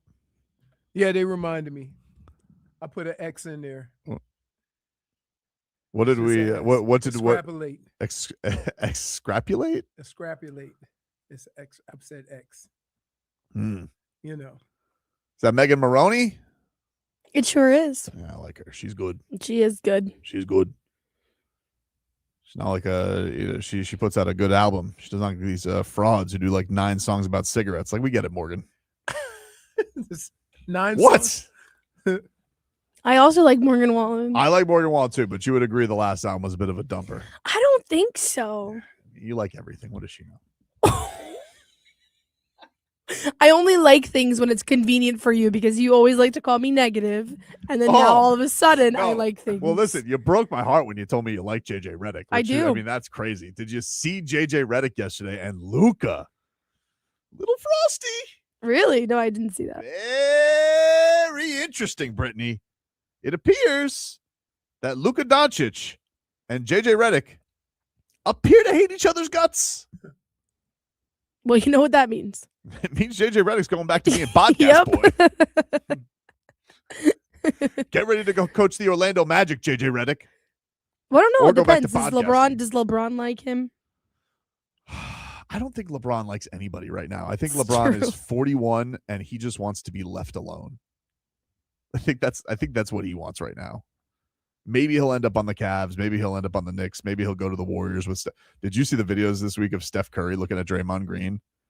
He's been doing that for 20 years. Draymond Green was having, I don't even know what he was having a meltdown about. I can't keep up, but I just saw the look on Steph Curry. Hasn't played ball for a little bit. He's got a knee problem because he's old and he's tired of running around carrying the Warriors and Steph Curry and Steve Kerr, excuse me. And Steph Curry like just has this look of exhaustion watching Draymond Green just blow up about God knows what. Everything. He's just like, oh my God, this guy just won't shut the hell up. And then, yes, he probably is looking at his phone and seeing Kuminga dunk over everybody. I think, first of all, everybody gets caught up in their feelings at times, right? And we need to stop that in sports. It's not about you. It's about the team, the organization, or whatever. And Draymond's not good enough. You need a special kind of talent to be that much of a jackass your whole career. Yep. And the Warriors have made up reasons to make him important, right? I don't think he made up reasons. I think he's an elite defender. His offense has gone in a pooper basically every year since they got KD. Right. You know, he's not an offensive threat like he used to be. He's a great facilitator. He can screen things open for Steph Curry. Like he's a perfect, role guy with Steph Curry, and he's an elite defender. But he is a jackass. And he is a handful to deal with. He's punched his teammates lights out. He's kicked somebody in the balls and cost him a championship. And I just think Steph Curry's tired because he's old too. But what we've learned is the great elite guys are still very great. I mean, I'll see LeBron do things and I'm just like, he's too old to be doing that. Right. Steph Curry's doing things and you're like, come on. And KD, I'm watching KD. I'm like, damn, this KD's still really good. He's still really good. But here, the thing about KD, you could tolerate a lot of the orneriness because he's really good. Yeah. And there's no team in the league that doesn't think that he could help. He's also not 6'9" ever. Ever. He's everybody knows he's 7'1". He's very much taller than Bam Adebayo. He's about the same height as Kel'el. He's ridiculously tall, and I'm tired of being lied to. And 7'1" and being able to do that. The only guy that could even come close to that is Wemby. Oh my God, Wemby. Ridiculous. Although they got the snot kicked out of him by the Knicks. It happens. It does happen. They're very good this season. I will say though, I like Tyler Herro getting back to the trash talk. I don't care if even if it was manufactured. Right. Tyler Herro used to talk a lot more trash. When he was a kid and he was coming up, he would just jaw at everybody. He loved trash talking people. Right. And I felt like that went away. So I was happy that he just felt the need to spark controversy in the midst of it. I don't know if there's anybody fun to do it against with the Nets, but I would like him to make driving jokes at LaMelo Ball's expense on Friday. I think Tyler Herro should just go with the new news. Because people like, you could like whatever he said to Kevin Durant very genuinely bothered Kevin Durant.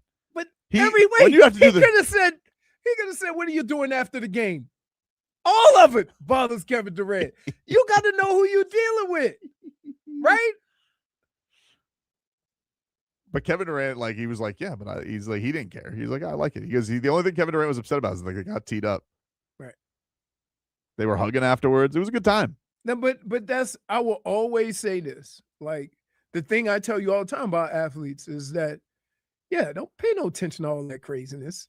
Fighting in practice. We do that all the time. That's nothing new. When you're with the same guys that much, or you play against the same guys that much. I'm trying to think of like in that team or on that conference, like who do I believe in? Because there seems to be a lot of teams that are really cranky with one another, but they're still very talented. I think they could overcome it. Because it almost reminds you of the Kobe and Shaq thing. Mm-hmm. Like, yeah, that's life though. That's not just sports. No, we just see it more in sports. Well, the thing that's interesting is like I think Kevin Durant and his coach Ime Udoka, I feel like are very much on the same wavelength because Ime Udoka seems to really like be bothered by people who are bad at defense too. Like it really pisses him off. It really does. You know, not that we don't see that with Spo too, but I'm saying like Spo, you know, he's got his breathing mechanisms, you know, and he'll just like bench you. Ime Udoka looks like he wants to punch somebody in the face if they don't close out on a three correctly. And then Şengün, I just think he can't. I think he's got no time for him. But to be honest with you, I think that as a coach, that's kind of how you have to go about getting your message across, right? Spo does it, not with everybody, but he most importantly does it with Kel'el. Yeah. Yeah. But it was good to see him play the whole fourth quarter.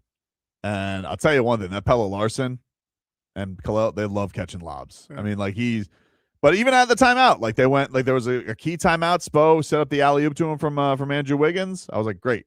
Like, hey, this is, because who can guard that? Right. He's too tall. Mm-hmm. You throw it up there, it's going to yam it down on somebody. Are you looking at the news? Yeah, I'm looking at NBC6. They're saying there was a mistrial declared in the murder case of star Brian Paddock, but I don't have details on that. I don't know why that happened. But I know that trial was going on this week because it was a long time. It was one of his teammates. Right. Crazy. And he was like one of the tribute photos, like when this was all happening. Right. Wild story. I'll try and get some details on it, but I'm just seeing the breaking news on NBC6 right now. That's what we got on television here in the studio. Other headlines here for you this hour, which are brought to you by Doral Kia. You always pay less with your price. Cito at Doral Kia. Visit us at Doral Kia or DoralKia.com. Panthers. We talked about this in the first hour, but their goose might be cooked. 5-4. They lose to the Islanders yesterday. Yeah. I wasn't very mature about it. I'm sorry. I know. I'm just sad. It's not a matter of being sad. Like, sometimes unfortunate things happen in sports, right? It's sports. It's sometimes uncontrollable things happen that cause a win or a loss. We've been on both sides of that. Like, we've seen crazy things happen that our team has won with. What makes it unfortunate is you have no room for that, right? Like, you don't have room for a bad puck or a bad bounce or somebody having an off night. And that's unfair to the situation, really. Like, you hope that they can go on a run, but the reality of it is the way that sport is, right? Like, I watch these games. Mm-hmm. I don't know what anybody's record is. They all look. I'm like, holy smokes! There's a lot of good teams this year. Right. It's a lot of talent. Right. But it's and the injuries have not helped the Cats. And yes, Yeah. it's all just put together a cocktail of them not being able to get this. But look, there's a reason somebody hasn't three-peated in 40 years. Right. You know, it's hard. Right. But it is a bummer because you feel like if they were healthy, that they would have had a chance. Maybe they don't. I mean, maybe they get to the playoffs and they get cracked in the first round. Like, I don't know. Yeah. But you would have liked them to at least get the shot, and it seems like they're not even going to get a chance to get into You the don't dance. know that yet. I don't, not yet, but it seems inevitable. Like, I could understand if there was a week left to go in the season. But this far away, you've already thrown in the towel? There's 20 games left. They got to make up, a gazillion points. It's very, and a lot of teams to jump. Mhm. And then you're asking the other teams got to suck. Not easy, Leroy. There's a reason it hurts so much. Last night, there's a reason. What I told you, they come away with a weekend against two teams they can't come away pointless from. They were bad losses, dude. Yeah, I like. There's one thing to say. We need 2 points, but at some point, you just take if they just get a point every game, right? You can't. They can't get no points. Man, some news just coming across the wire. A legend is going to step away, but we'll take a break. Get you that news coming up next.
All right, welcome back, everybody.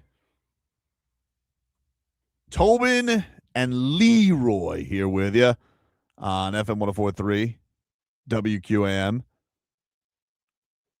Idleman says the local Indiana fans booed Carson Beck because he didn't shake hands with Mendoza after the game. I saw that he was booed during his combine workout. I didn't even know they let fans in there, to be honest with you. You know what's crazy? I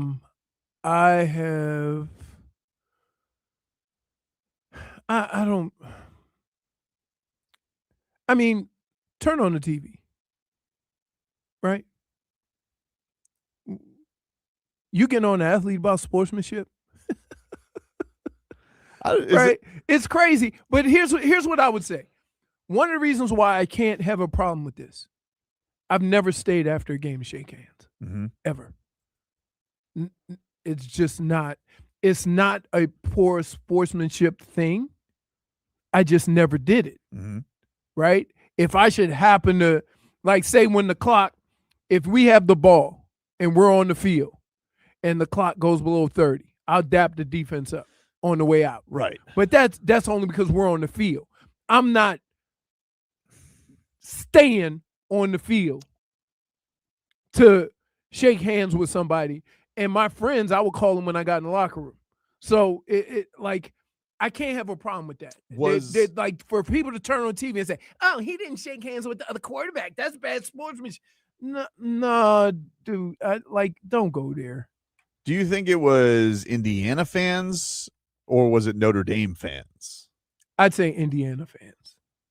Because the Notre Dame so Jeremiah Love, he's still like rattled about this Canes win. Wait, what did they say? I mean, I just saw him. They say he ran a slow time. No, I just saw it up there at 4.37. How's that slow? I don't know. I'm not the person to judge on what's fast. It's all fast to me. But I would say, like, listen, for a running back, this is the honest truth. It's not how fast you are. It's how quick you are, how quick you can accelerate. So for a running back, the first 20 yards or 10 yards are more important than the overall 40 time. And that's the reality of it, that every position has a different importance on where that speed is. Maybe at wide receiver or DB, you need higher top end speed because you need to be able to accelerate to get to a ball, right? For a running back, for a linebacker, those first 3 or 4 steps are your most important steps because that's what creates explosiveness through a hole or acceleration away from somebody. So I don't understand how this is why I don't watch the combine, because the importance that you put on stuff is not real. Like, oh, he ran a big 4. I'm like, when a 340-pound guy that's 6'9" has to ever accelerate to 5'3" in a game, check for a blown hammy. Oof. So some breaking news. A legend is stepping away. This was just announced at Marlins spring training, but Tommy Hutton, longtime Marlins television analyst with a weird hiatus in there when they made us have Todd Hollandsworth on our television. Tommy Hutton announces, this is from Steven Strom from their radio broadcast. He's got this audio. This was from Tommy Hutton saying that he's hanging it up after this year. So I guess I'm supposed to start before I'm asked questions. This has been in the planning for a while, and I just decided, and people have asked me why I've decided to make this my last year. And the best answer I can give is that it's just time. I'm healthy. I feel good. I have an opportunity to make the decision myself, I think is part of it. So look forward to this year. I've had great years here. And again, just because everybody always asks, well, how come you decided to retire at this time? And the answer is, in my mind, it's time. And so that's the answer. Go ahead, ask some questions. They'll be easier. All right, there you go. That was Tommy Hutton just recently in Jupiter. and he is going to step away after this season. He's turning 80 during this season. Mm-hmm. But man, I am happy that he gets to go out on his own terms, because it was rotten that he was ever told to go away. Thought it was stupid. The broadcasts honestly haven't really hit the same since they took him off full time. When it was, I mean, people always point to him and Rich Waltz as like the baseball duo that was the best. But Tommy, Yes. spanned even before Rich Waltz, after Rich Waltz, but that was a duo. And mind you, those were not championship teams. Those teams they just did a great A job. lot of frustration in Tommy Hutton back in the day. That's the thing I loved about Tommy Hutton. And I You think, could listen to him. You know why? Because there was some honesty there. yes, He was feeling the same things you were feeling. And for everybody to disregard that and try to ignore those facts, he didn't do it. So, Tommy Hutton's will always be one of my favorites, because that emotion, it's kind of like Mike Inglis, right? He was feeling what you were feeling. He maybe went a little too far. Like, if they gave up 5 points up by 20, here comes the comeback. yes, Mike was very quick to get through. But the thing that was different, the thing I would say is different. First of all, baseball's every day. Baseball. Yeah, I got you. Baseball's every day. Baseball is a slower paced sport. Like, I think basketball, like, the action's the action. Right. And in baseball, there are times where it's just like, hey, you kind of gotta, if it's a stinker right away, you guys got 9 more innings and you got to keep this going. Right. But I think the other thing that I loved about Tommy Hutton is, as a young lad watching this team, I just always felt like he had the franchise's back against all of the other fans that would come into the building, because this is a transplant city. There's a ton of people who have moved down here. Yeah. Every Mets game there'd be a ton of Mets fans, and so like when the Marlins would beat the Mets, he just takes so much joy in beating the Mets and sending fans his ass home. He'd just be like, hey, looky, the Mets fans are going home. Where you going? And I just love that. Seeing that during the course of like the 6th or 7th Yes, inning. I just think he just always had the appropriate tone no matter what. And whether it be, he would get frustrated. Like, I remember when Giancarlo Stanton got hit in the face, and then like their pitcher just kept hitting Marlins, and he just lost. He's like, what are we doing here? You can't throw it at anybody. You can't throw it over the plate. Get him out of here. He just had like that perfect balance of like, his analysis was always great and spot on, but also just the passion. And I love that about Tommy Hutton. I'll always love that about Tommy Hutton. And I'm going to severely miss him, because I genuinely, like, I don't think they figured it out without him. Like, I really, like, I don't think they've found somebody. And this is, I'm not knocking anybody else. We were very open about how we felt with the Hollinsworth era, because they just put him with somebody, and that's not Severino's fault. Severino's a pro's pro. They put him with somebody who sounds just like him, and it just was a terrible mix. Like, they just didn't do a good job together. Now they've kind of done this hodgepodge the last few years of like 4 different guys, and I just didn't feel like it had to be that difficult. I understand Tommy didn't want the workload. He's told us that because he's old. I mean, he's getting up there. But I'm going to miss him, because I don't know what they're going to do without him. No disrespect to any of the other guys who are going to do it. I'm sure you'll do fine jobs, but there's only one. Like, I don't know what's going to happen. When Eric Reed steps away one day, I don't know what we're going to do. Like, what is Heat basketball going to sound like that on television without him? I don't know that world. Yeah. Tommy Hutton, we had it taken away from us, and it was not good. And now they're going to have a world where no Tommy Hutton after this year.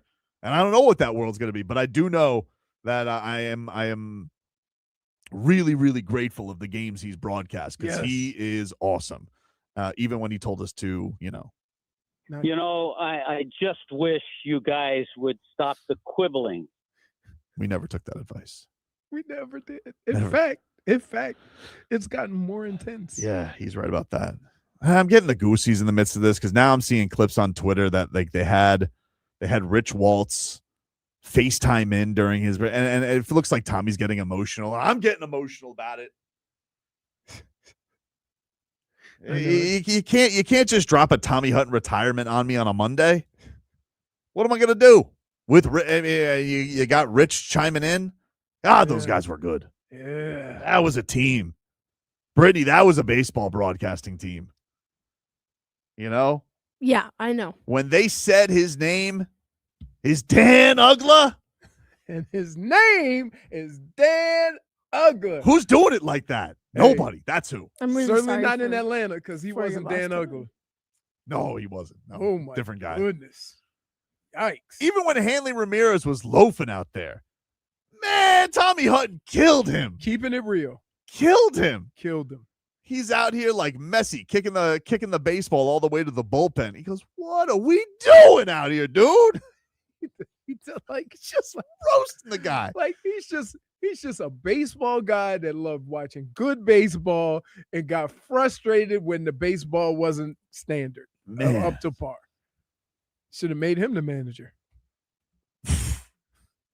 Listen, they did make the general manager the manager one. I'm sure it was broached Wait, about him one time. I remember when they did that, I said, I forgot who we had on. Is it possible for him to be so bad he loses both jobs? They go, no. And guess what happened? Crazy, man. Craig Mish says, longtime Marlins broadcaster Tommy Hutton announced this season will be his final, and the Marlins will have some fun farewell plans in store this season. Man, what are we doing here, man? I'm losing Mike Biamonte this year. I'm losing Tommy Hutton this year. What do you want to do? What else you want to take from me? I might lose Bob on Friday. Does anybody care about me? Why are you even considering that? You know, Brittney. Leroy, don't go there. You're the Brit- one who's been putting it in his head. No, I haven't. Yeah. No, Brittney. Thank you, Brittney. It's good to have some. For the 1,000th time, Leroy. Brittney, for the 1,000th time, here's what happened. Somebody brought up Bob getting traded, and I merely said, has Bill Zito earned enough equity that if he were to make that, we would still support Bill Zito? And he said, no. Okay, but earlier today you said, well, what else is there for them to do? Right. So prepare yourself for Bob to be gone. Yes, so but I didn't. You're putting it in his head. Don't go there. I didn't put it in his head. Yes, you He did. was saying now Bob's not going to be here. That came first, not me. How dare Talking you. about Bob getting traded She's first. She's holding you accountable, and you're No! You're backtracking. Wait a here. minute. No. Whatever you say, no. Sam Madison. No.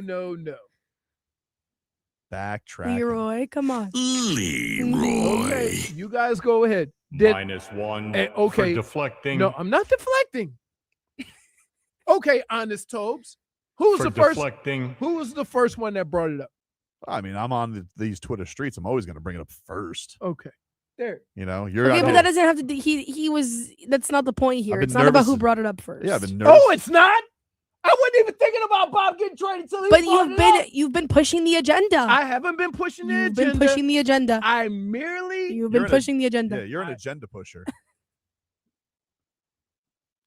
I'm gonna push my fist in your face in 2 seconds. Liar! I didn't bring it up. I merely asked. If it happens, does Bill Zito have?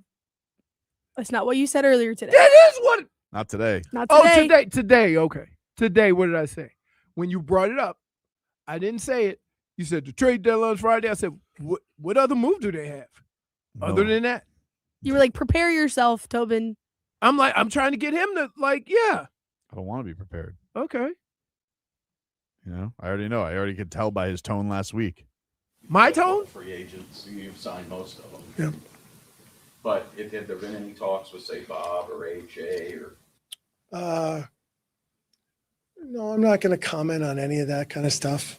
I'll just let the situation speak for themselves, and we'll just kind of see what happens one way or the other. -1 for deflecting. Might as well put Bill Zito between the pipes the way he's able to deflect those questions. Come on. What? Now all of a sudden you not hating? I'm not hating him. I mean, like, I just don't want Bob to leave. I'm not mature about this. All right. I admit that, but you know, that's the thing about me. I'm accountable of my downfalls. I understand, but everybody's leaving me. It's not fair. Who's everybody? Tommy Hutton's leaving me. All right. Mike Biamonte's leaving me. And now Sergei Bobrovsky might leave me. You know, I just, you know, I don't know how to handle all this. It's a lot of emotion, you know, coming my way. Not mature. A radio host.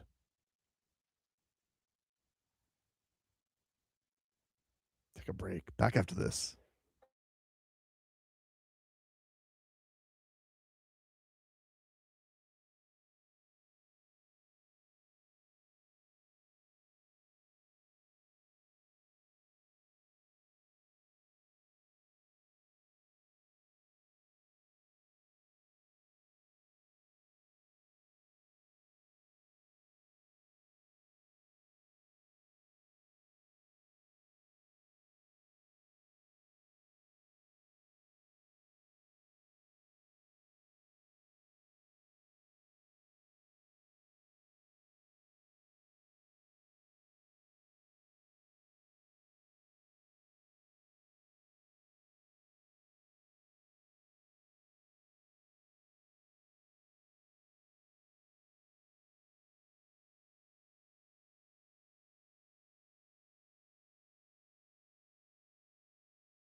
Welcome back, you rascals.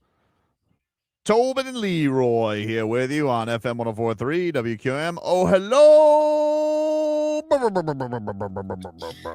Hello. How are you on this lovely Monday? You dry? Did you get Man, wet? Leroy, I woke up with my nose just being like very runny. It's not fun.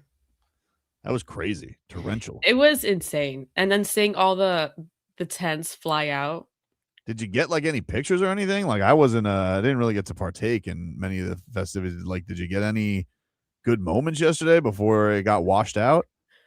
So I got there at 2:00, like through the gates and everything. And I stopped by a couple tents. I ended up running into one of our friends from work who has a shop, and then they had a tent there, and they had the bake shop. It was really good. And then after that, I ended up running into Glen Rice, and that was really cool. G-Money. G-Money. Did you tell him Leroy said hi?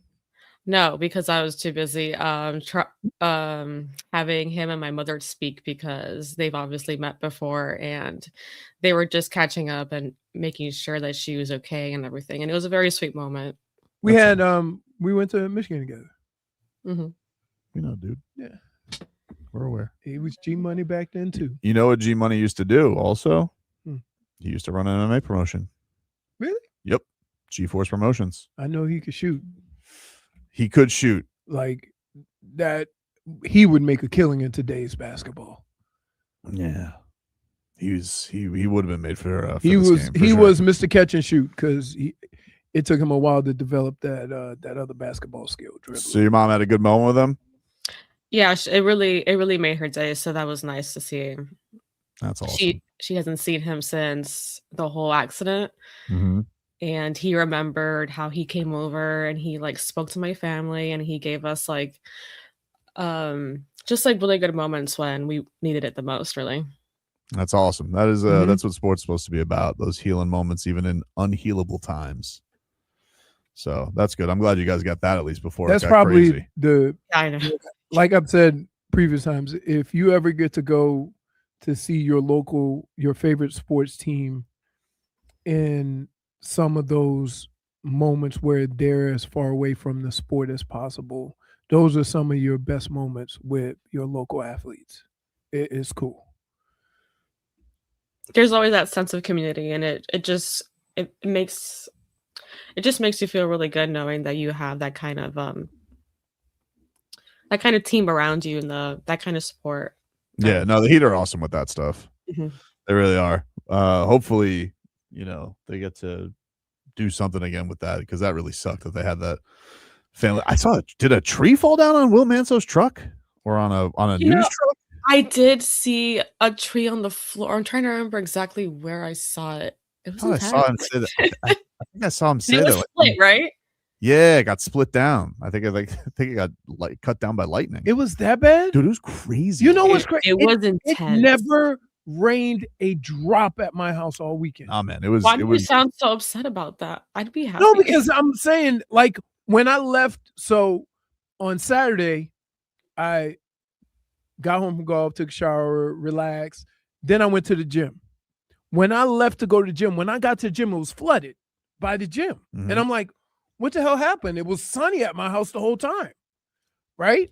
And now I'm hearing you guys' stories. I'm like, it must have been out east, because, It was just in Dade. Like yesterday, I think the Canes game got washed out yesterday. The baseball game. It was just how they do against Florida? They lost the first two of the series, but they didn't get to play yesterday. Florida's good. Florida's top 10. No, they're top 20. I know. Like, is there that much difference between the 10th ranked? No, I'm and just the- saying it's Right. not like they lost to bums. I mean, Florida's a good Right. team. That's all I'm saying. Canes hoops smoked Boston College. Oh, that was I Killed them. watched that game. Yeah, they I killed watched that game. They were, I mean, what did they score? 19 points in the first half? Something crazy. Get through the mixed bag here before the next hour. As yesterday we had some interesting happenings, or a couple days ago we had some interesting happenings on the court. So let's get to the mixed bag.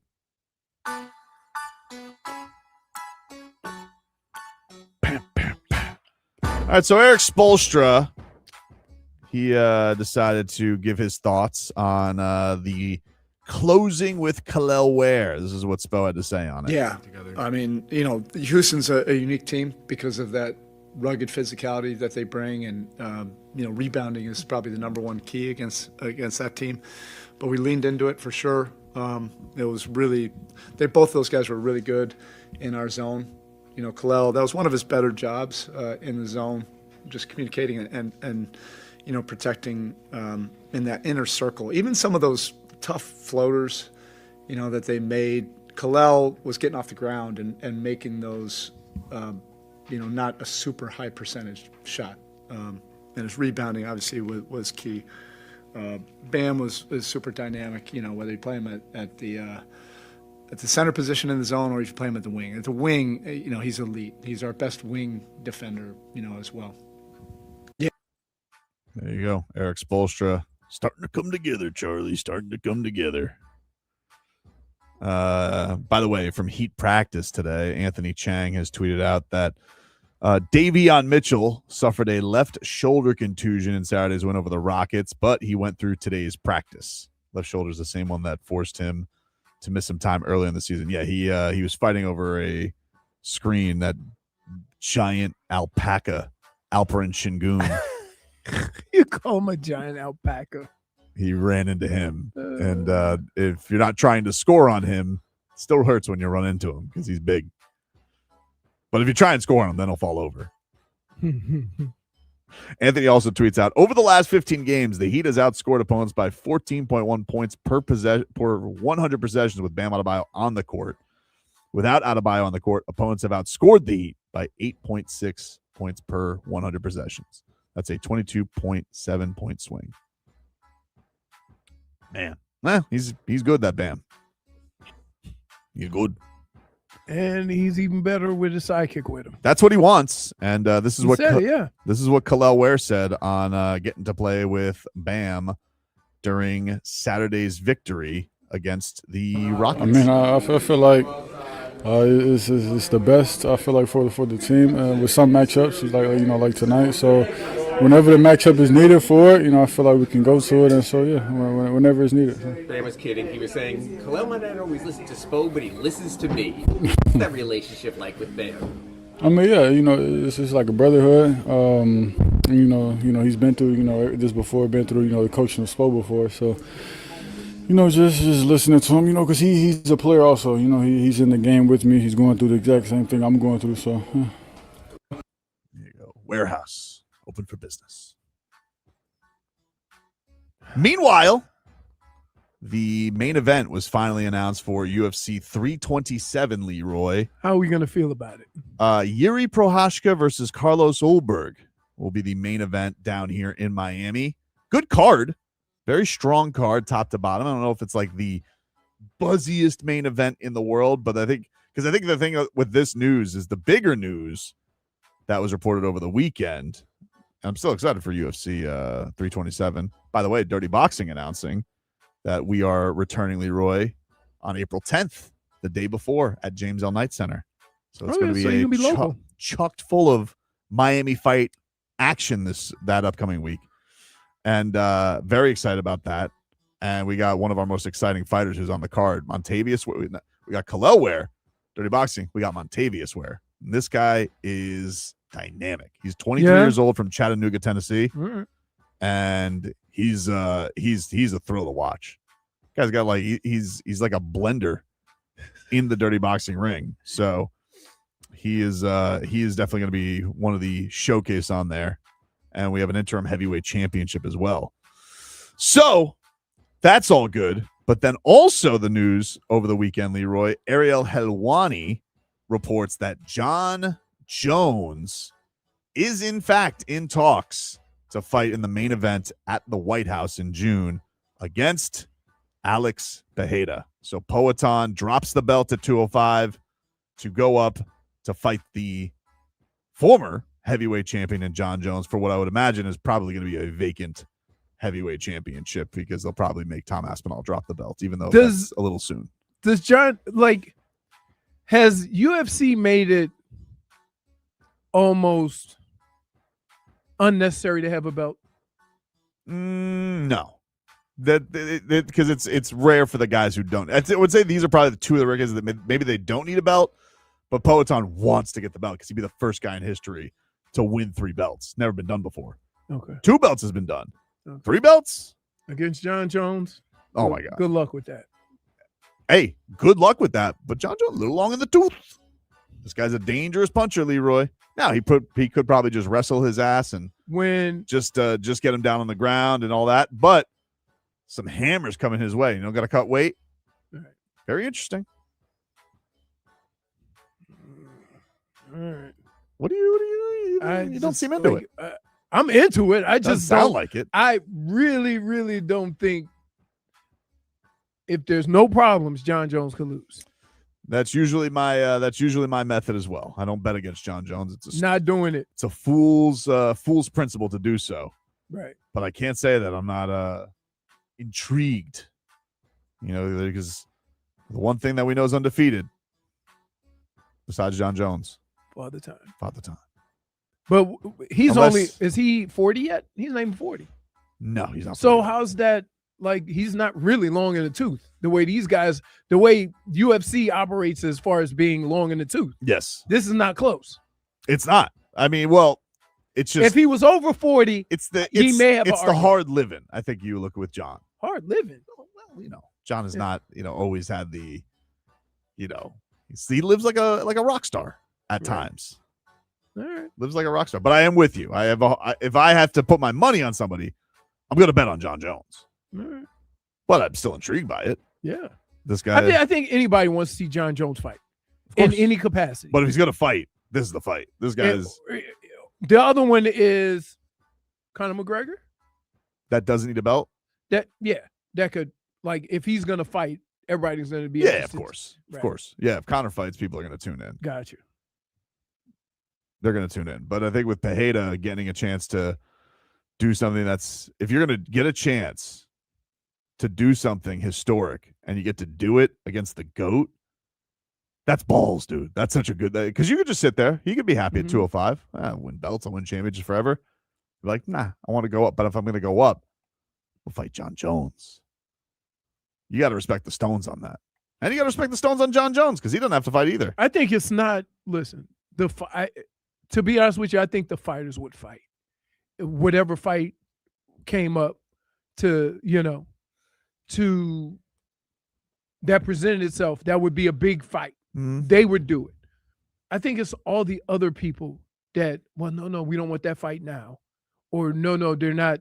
You know what I mean? Because fighters genuinely want to show that they're the best. Sure.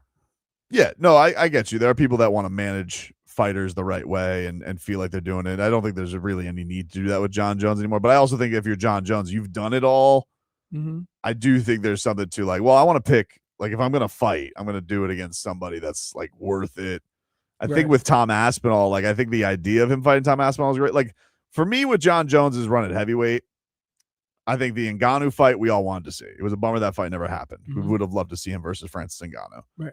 They both kind of went back and forth. First it was John on the money, then it was Francis on the money. Never happened. Then John Jones finally makes the return. He kills Cyril Gane. It's like not even competitive. Right. Then he fights Stipe in the heavyweight GOAT versus GOAT debate. He kills Stipe. It's not even close. Spinning back kick, breaks the dude's ribs. Probably too old to be fighting if you were Stipe anyway. And this Tom Aspinall thing was like this kind of sticking point. He goes, I don't know if yes, I understand. It seemed like John Jones ducked him, but I think also John was like, yeah, but can he do a little more? Because the one thing with Poetan is, he's fought everybody there is to fight. He's won multiple belts. He rematched Izzy. He beat Izzy. Then Izzy beat him. Then he goes to 205. He beats Yuri a bunch of times.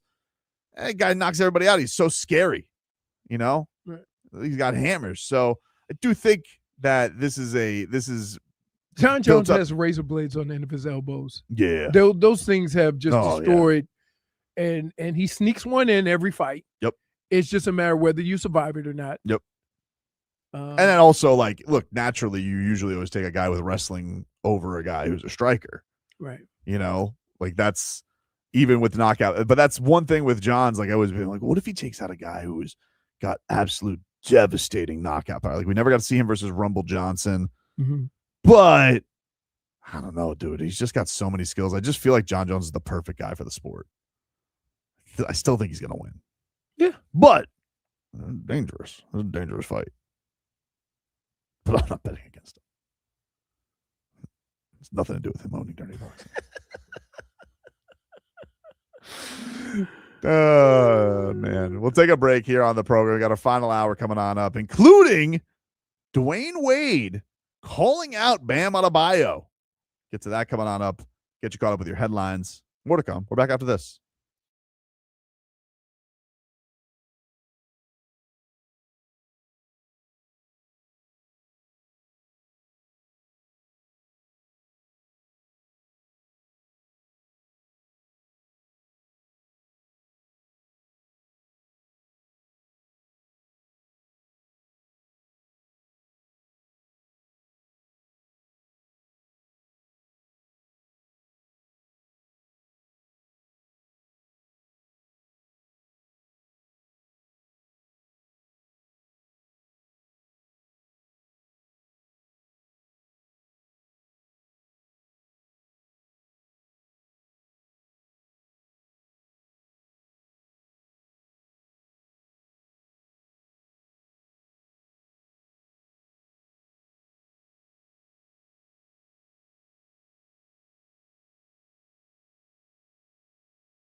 Remix.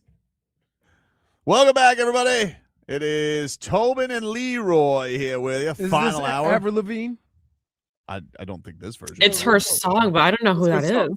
It's her song. That's what I was just saying. That's what I meant. I saw Avril Lavigne a ton yesterday on the NHL broadcast. She was on the bumpers for all the games. She was promoting the Stanley Cup. Canadian, they love hockey. Yep. I mean, why is she promoting that? They ain't had it in so long. Well, they still love hockey. Hey! Let's respect some. Promote hockey. Don't promote the Stanley Cup. You ain't had it. I mean, I don't know what she's. Why you got to make things so complicated, dude? I know, Leroy. Minus one. Just promote something that. What do you want her to do? Like promote Team Canada for the World Baseball Classic? Yeah. She's also someone who played hockey herself, so Did give she her some play credit. hockey? She did. Oh, that's kind of cool. Was she ever with a hockey player? No, she's always been with a musician. Oh, I remember she was with the Sum 41 guy for a little bit, right? Yeah, they were married. I could see wanting to leave him. I mean, they're on good terms, every now and then she'll go and jump on one of his songs. You bless your heart. What? No, her heart. Oh. She doesn't. Because I'm just gonna move past it. It's you. It's you who does. It's not me. You stay fixated on whatever he says. All right, I got. What did I say? I'm not fixated on it. Stop. So let's get the headlines brought to you by Doral Kia. You always pay less with your price. Cito at Doral Kia. Visit them at Doral Kia or DoralKia.com. The Miami Heat, they won this weekend. They'll be back in action tomorrow against the Brooklyn Nets. Hey, I'm going to say it for the first time. You know what? I'm not even going to say it because you'll just let me down. But you know what I'm thinking. 2 words. You guys know what they are. But Dwyane Wade, apparently, you remember we played the clip of Bam talking about he was sick of the playing, right? Right. Sick of being in this bleep. Mm-hmm. He's tired of it, right? Went viral. And then Dwyane Wade revealed on the broadcast before the Heat won, he told the crew, great crew, by the way, Dwyane Wade, Udonis Haslem, Steve Nash with Taylor Rooks. That Amazon Prime crew, top notch. They did a great job. But Dwyane Wade basically said to Bam Adebayo, he claims he said he sent him a voice note, right? Not a text, but he sent him a voice note. Like, you can send the voice back and forth, little messages, audio messages. Mm-hmm. And apparently it had been like, you're sick of the play. Are you sick of the playing? Because it doesn't seem like it. And the playing all the time. And then apparently he also then, Bam, went back at him, and then D Wade apparently messaged him something else about not having a closer, and apparently Bam ghosted him. That's what D Wade said. So the Heat win, and then Bam sits down with the broadcast crew, sits down on them, and they decide to discuss their text exchange. Yo, Bam, what's up, man? Listen, I just want you to know, I shared with them, as I told you yesterday on our voice notes, I was going to share a little bit of our conversation. I shared with my team in here that we did have a back and forth, and then my last voice note to you was about needing a closer, needing to close these games, a certain mentality that's needed, and I didn't hear back from you. That's fine because you came out today, and I felt like you had a certain mentality. So tell me about that, bro. Tell me about your approach today.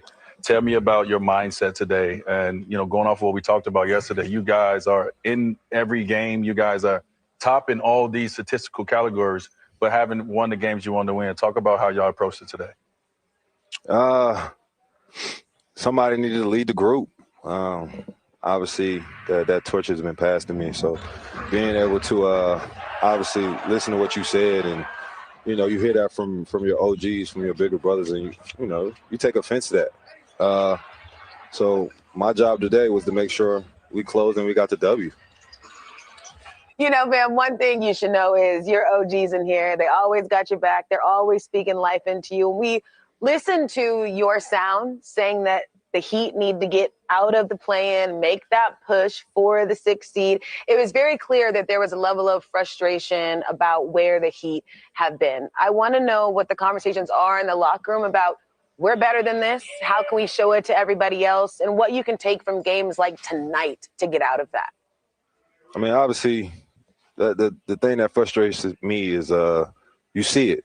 Like you see games like that where it's like, how do we not get out of playing?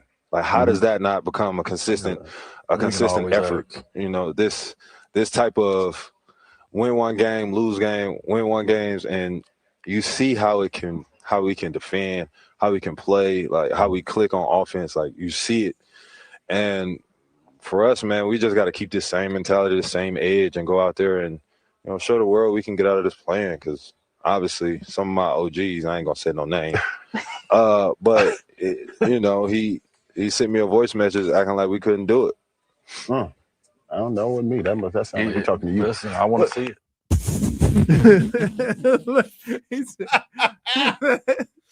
It's like, well, that's all well and good. Yeah. Dwyane Wade's like, hey, great speech. Hey, no, the funniest thing was you, D, going, I don't know what you're talking about. That wasn't me. That wasn't me. I got to see him when I go home. Oh. But Dwyane Wade is like, I like the fact that Dwyane Wade is at this point where like the rest of the Heat fans, he goes, what is this playing nonsense? I think it has to be like one of the things I like about the Heat in general is that all their older guys, you know what I mean? All their older guys can clearly come back and if they're an active part of everything, the younger guys kind of know, especially with somebody like Bam, because he played with him like he was young. Mm-hmm. So he saw how it was done. So when they call or they send him a message, that doesn't come from like an old guy that used to play. Yep. It comes from a guy he played with, and he could see that they did it a certain way. So it carries more weight. So I think it's cool. And Bam, you also have to have the personality too. It's like the way Bam is with Kel'el. Mm-hmm. Kel'el has that personality where, okay, I'm with him, right? I ain't gonna go after Bam, just like Bam didn't go after UD. Yeah, and I think it's one of these things like, hey, we're passing you the torch and we're giving you all this, but the torch what we had was, we had a championship by our third year. You're on year 8, and you've gotten to the finals, but we need this to be better. And I think he said you ain't have Jimmy.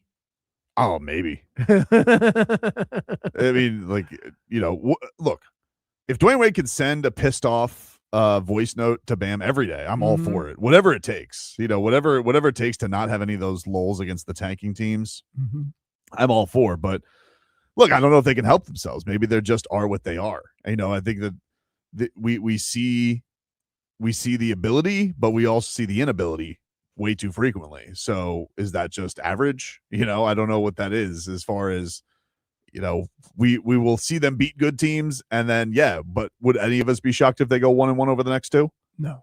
And that's, I think that is the most crushing part of all of this, is that no matter what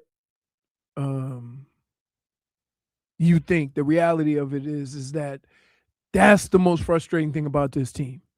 They don't go on no runs. Yeah. No long winning runs, no long losing runs. They're right there in the middle. They've been this way for the last 4 years, regardless of what's happened in the postseason. Up, down. If they're too high in the standings, they lose a bunch in a row to get right back in the playing-ville. Yeah. If they need 2 out of 3 at the end, right? They mysteriously come, like, it just, that's the frustrating thing. Like the players, like some of the youth, but no matter what players they have on this team, they always end up in the same spot. It's one of these things, like, and I think that's where Dwyane comes from, a place of like, hey, you guys keep talking about this. And I think he's talking to the franchise too. Like when he was here at the 2006 reunion and he was putting voices like, this ain't good enough. Like what is this standard that the organization used to be championships and everything else, and now it's like, oh yeah, we can kind of be all right. It's like, what happened to the game I love? Like that's not Miami Heat basketball. There was winning and misery. There's not winning and that's not what Dwyane Wade knows. Right. And I think that he's a little confused when he sees this and he's like, wait, Pat Riley, you were unhappy with it. We made the Eastern Conference Finals. You obliterated half the team. You sent it out the door. So I think that's probably a place of confusion too. And he's looking to Bam because he's like, yeah, you probably are capable of more than you're showing. And look, credit to Bam. He did have a really good game against Houston. Just coming off it's unfortunate that he blew the game that he had a really great game against Philadelphia. But I think that's the challenge that Wade is looking at. He's like, hey man, like this isn't what when we give you the torch, it's not to like keep it. We didn't give up lit. the torch for being average. Yeah. Right. I don't think he's an average player. I think he's a very good player.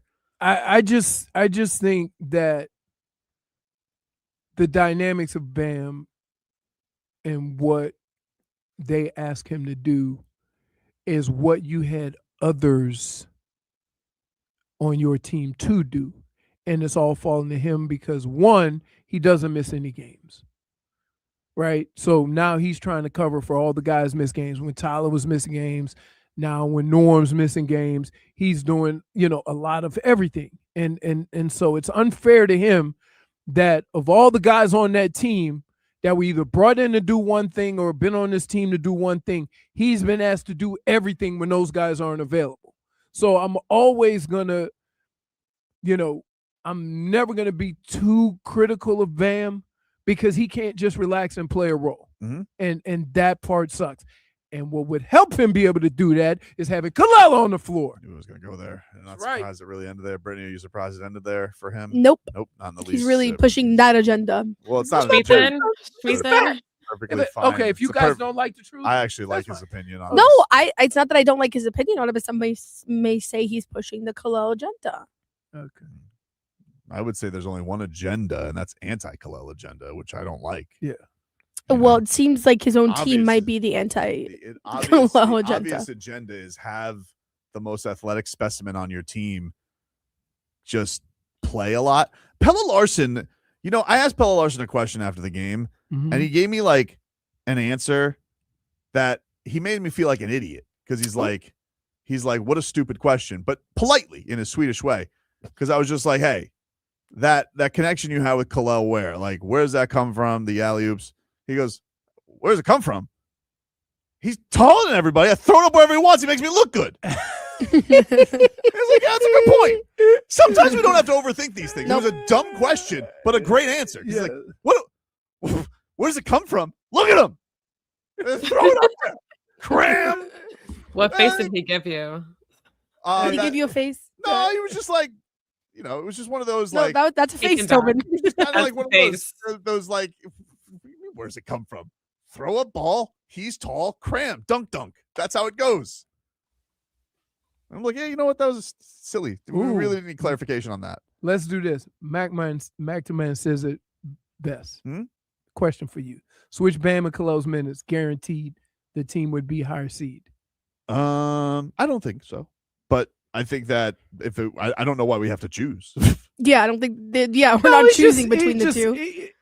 I think a lot of people, here's what I would say, that he picked Bam and Kel'el, but I would say this. I think some of the guys at times that Spo chooses to play versus the guys he doesn't choose to play in certain situations baffle me.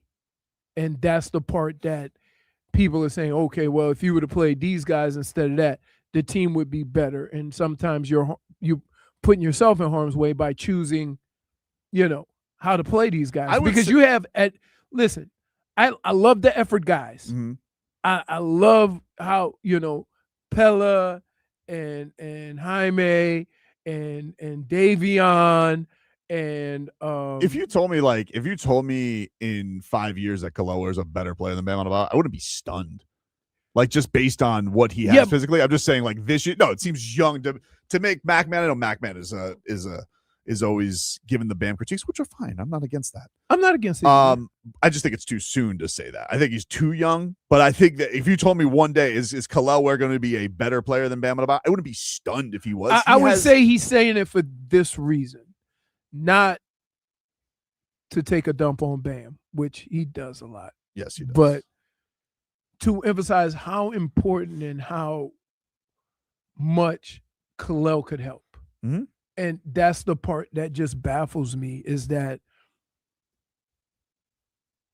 this team better be really good soon, the way they're playing games with Kel'el. Right. And it better be worth it. But I think what they liked this last game from him was not just the fact that he played all the fourth quarter, but they were going zone a lot. The communication was great defensively. Those are the things that will get you the coach's final, like the trust to be Coach there him all the up. way. He's young. You can't say he's young, these things happen, and then bench him. Right? They say that all the time. How many times does it say that? How many times do they say that? Mm-hmm. Hey, he's young. He's this, he's that. Coach him up then. Right? I'm like, I have never seen Spo. The only other guy I've seen him get this frustrated with is Hassan Whiteside. Yeah, but I don't think they're the same guy. They're not. But that's the last time he just like Kel'el do something, and he's almost like, no. He said, Coach, I've been in the game for 2 minutes. You know what you did. Right. Take a break. More to come. We're back after this.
Welcome back. Tobin and Leroy here with you on FM 104.3 WQAM. Want to let you guys know we got a contest going on for you rascals out there. If you like the rock and roll, I believe Jennifer likes rock and roll. You like Metallica, Jennifer? I do. And this contest, I wish I could sign up for. See that? Well, she can't sign up for it for conflict of Odyssey interest. You know, she already gets Odyssey points. But how would you guys like? Some Odyssey points don't get us tickets. Barely. I don't know. I don't know the rules there. I don't even know how many Odyssey points I have. We could look it up one day. Okay. How long have they been giving away Odyssey points? I don't know. Because I haven't bought anything in I don't know. in all the years I've been here. So I should have like 1 million points. You should, but it also how it works, depends. like- Have you been gifted Odyssey points? Have you been awarded Odyssey points? Okay. Yeah. I don't know. I don't know the answer to that. But Well, I think I might only have like 20 because the only person that gives me Odyssey points is Jennifer. yeah, she is like the Odyssey point tooth fairy. I have like 100 points I can give out. I'll give you guys some Odyssey Oh points. man, thanks. Mhm. Wow, how did you get You got points you could give out too where? Where are my points? in your Odyssey. Hold on. You're That's it. right. I'm gonna stop sending you Odyssey points because you don't use them. He's gonna have like 500 Odyssey points. He's gonna be able to get the Odyssey Stanley. Oh, I want the backpack. There There's a is. Stanley? Wait, Yeah. let me see. I don't even know. I gotta go to Odyssey at it's home. like adult Chuck E. Cheese. Odyssey It really is. at work, right? But before Yeah. The we liner. before we get into Odyssey, let me finish and let you guys know if you guys want to see Metallica with a friend at the Sphere in Las Vegas. All you have to do is listen to WQAM on the app to enter. All you got to do is log into the free Odyssey app now until March 8th. You listen for 1 hour or more, and you'll have a chance to win. You come back the next day, you get another entry into the contest. How is that? All right, you're doing it already. Just make you signed into the Odyssey app. You listen. If you're a viewer, even then, just do it. Put the phone right there. You put it on mute, but now you're entered into the contest. Boom, I just solved it for you. And then So, take me. yeah, but sign up today, and you guys will have a chance to win airfare for 2, 3-night stay in a hotel, and tickets to see Metallica at the Sphere in October. And that's all thanks to Q Prime. For more info, go to Metallica.com. This is a national contest. And while you're there, make Tobin and Leroy your favorite show and follow all your coverage for shenanigans galore. Found in it. this spring season. What did you find? You found your Odyssey points? Yeah. How many do you have? 157. How much is that enough to get? I don't know. How do you Nothing. do it? Yeah. There's Not like a even market. stocks. I can Okay, do- I have it here. You can't get anything right now. The lowest amount of Odyssey points that you need to get a premium Odyssey notebook is 160. Oh, you're almost Are there. you kidding me? I've been working here for how many years? Well, I mean, you haven't really earned a lot of Leroy. Odyssey points. And Tobin, what do you want? You said you wanted the backpack, right? I want the backpack. No, Jennifer wants a backpack. That's 250. Wait, Oh, I'm yeah, trying to- so I I'm only trying to need- remember how to Hey, get wait. back on this. So wait, I do have 50 to give away. The Odyssey Um, Stanley is 325. So I'm trying to give them away, but it doesn't even list. It lists people that I don't even know. You have to just type. You have to type in the search bar. Leroy. Come on, Leroy. It's tab. You Please gotta don't be a help him. hater. You gotta help. Okay, I got 226. Jen, okay, I'm gonna get you over the hump right now. Jennifer. Wow, she's about to get a backpack. She's about to get a backpack. I have 90 only, Bro. but I've only been working here for a year and a half. You almost got the same amount as me. It doesn't allow me to go. Well, let me see. No, The backpack is Came 250. for Odyssey points the I'm other day. so close. I can't look. No lie. You want me to look? I can't look. No, right I'm not now. talking about Tobin. Look, What, dude? watch. Look what it tells me. Look. I hold have on. 168 Odyssey points. So you just got. You can get the notebook, Watch. Tobin. Here. Wait, hold on. For all your notes and research. Here. Watch. Ready? I really want the clear mug. Look at these guys. I know it's cute. Yeah, that's cute. No, it's not. Oh, really? So can I just go to the? It's not even in alphabetical order. F-I-G.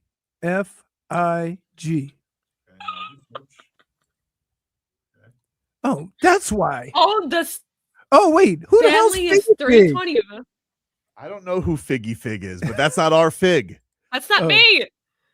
So don't give Wait, Figgy who are Fig. they? Who are they? I don't know. Okay. I don't know. Only one. So give her the points. I'll give her my points too, and then All she can right. get her backpack. All right. Well, no, don't. Oh, I can only give. What, you want my points? No. How many? I got 50. How many you need There's for a 50, backpack? You can split. Okay, so I have 226, and the backpack is 250. 250. Okay, I'll give you 24, so you can get the backpack. Give her There. all the tickets. You cheap Reason. Backpack, baby.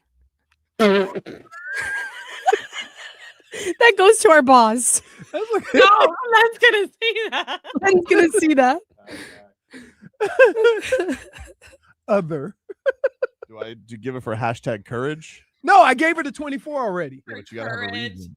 Give Creativity. me I put Camaraderie. I'm gonna go with courage. Community. I went other. I did other. And I put backpack, baby.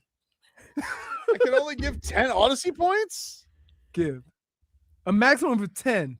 Oh my goodness. We can't even network. No, you can't. This is why. This is We proven. give each other. We give each other a. Yeah, well, I've given you 10, Jennifer, but next Yes. month I'll give you another 10. She's so close to the It's kind of backpack. ridiculous. Why can't I just give her the allotment of points? Yeah. So Oh. rude. It's called Oh, wait. so that she can't Can we do pull- exactly what we're doing right now. Can we pool our points together? Wow, Lynn gave me 15 points one time. Did he really? Yeah. Wow. Let me see. When was this? I don't think Glenn's ever given me points. Wait, let me see. Lynn, a year ago.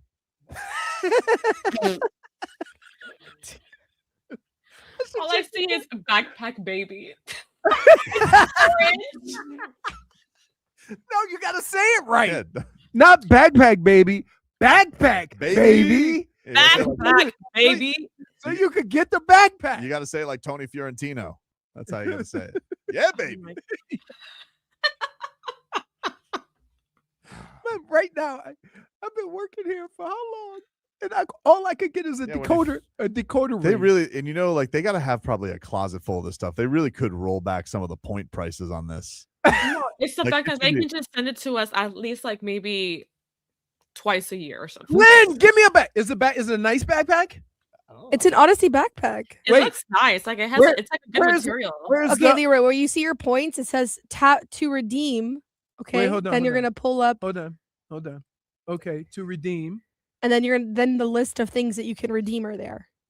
Odyssey Premium Notebook. That's the one that Tobin can get with his 100 and how many is he have, like 70 points? A clear mug is 100. I really want the clear mug. 75 That bucks. mug is cute. No wonder why Super they got. cute. Are you getting the tote bag? No, not the tote bag. No, she wants the backpack, the Odyssey The backpack. last All the way one. at the bottom. It's the last one. If you go to the second page, there's a Stanley. Yeah, the Stanley's on there, and that's 300 and what was it, like You guys have 370? really reviewed this. Maybe Well, I this is just why. saw it. 300. Like, I'm kind of shocked that you guys are like in. If you're gonna give me Odyssey points, I'm gonna use them in some capacity. So therefore, yes, I'm I saw gonna. my Odyssey mug. Wait, can I just say? I want the this? clear Odyssey mug. Can I just say this? Yeah. The definition of some of this. I would like to know who's behind this. Do you think like the Heat? The have Moleskin notebook includes 200 cream colored and lined pages. It has a ribbon bookmark, elastic closure, and a wicked cool Odyssey headphone graphic on the front. Do you think like the Heat have this in their corporate office? Like, does like Lorenzo get offered like 10 Heat points and then he can use them at the Heat store? 1,000. I have to imagine that they do. Like, I would I'm love gonna to ask know. people. I wonder if that works out. Like, hey, you have enough for a stuffed Bernie? Ooh, I'll ask Ben. a wireless A power bank. Stuffed Bernie. Is that so you could charge your It's a power bank, yeah, so you could charge your phone and I've stuff. never on it. run out of charge. How many Odyssey points to keep Sergei Bobrovsky here for life? Ooh, Oh. infinity. Yep. I don't think. Really? Let's combine the entire company's Odyssey. Yeah, points. and then maybe you can save him with If your, we with your combine Stanley, all with of- our Stanleys. Think about this. If the four of us combined all of our points, we could get a backpack and a mug. Yep. That's Perfect. I already have a mug. I don't I have got it- nothing. I got it from the Planet Earth Day. I got a t-shirt. I mean, I got a golf shirt Oh, did you get your hats? and a I hat. do have hats. I have hats. No, got hats. Tyler every once in a while. Tyler's He's like Odyssey Santa Claus. Like every Yes. once in a while he walks around and he gives us gifts. yes. I don't I- need Odyssey points for that. I do have a bone to pick because I do feel like we need a little bit like more gender neutral. Gender neutral Thing. hat. No, not a hat necessarily. But I got shirts one I'm time. really- I I'm- think I've given away more stuff than Odyssey has. I'm trying to get him to do sweatshirts. Tell me that we all wouldn't love that. We Like a want crew hoodie? necks. Yeah, We the want crew like a- necks. Quarter zip. or like a nice neck. hoodie. Give Yes, me a quarter zip. I'll give you a quarter zip. Quarter zip. Quarter zips are cool. Why You didn't you don't seem like quarter excited about that? zips. He wears a quarter zip all the Because time. it'll probably be like 7,000 Odyssey points. Nobody has qualified yet. You don't Wait, like- who brings a lunchbox? There's a lunchbox. Dade Yeah. South says, "What can I get for all my plus ones?" Give you an attaboy. Yeah. Maybe I could get Mike Biamonte to say your name, Dade South. How big is the? Oh, who wants a cotton duffel bag? It's just would've actually worn- not that big. Really? No. People, Nice. people still walking around with duffel bags. I wear. I have a little one that I bring to the gym. Do you? What do you Yeah. got in there? Huh? What do you got in there? Towel? I put towel, my swim trunks, Oh, my water shoes. I wait, put wait, wait, wait. Hold on. Hold. Time out. Time out. You're wearing water shoes at the LA Fitness pool? Why? that crap is nasty. No, it's because he doesn't want people to see his toes. No, It's because he doesn't no. want people to see his toes. No, Let's be wait. honest. When I Let's wait, let me tell you what. Let me explain. Let me Remember explain. who asked this question? So here's what happens. When I go into the pool, I run.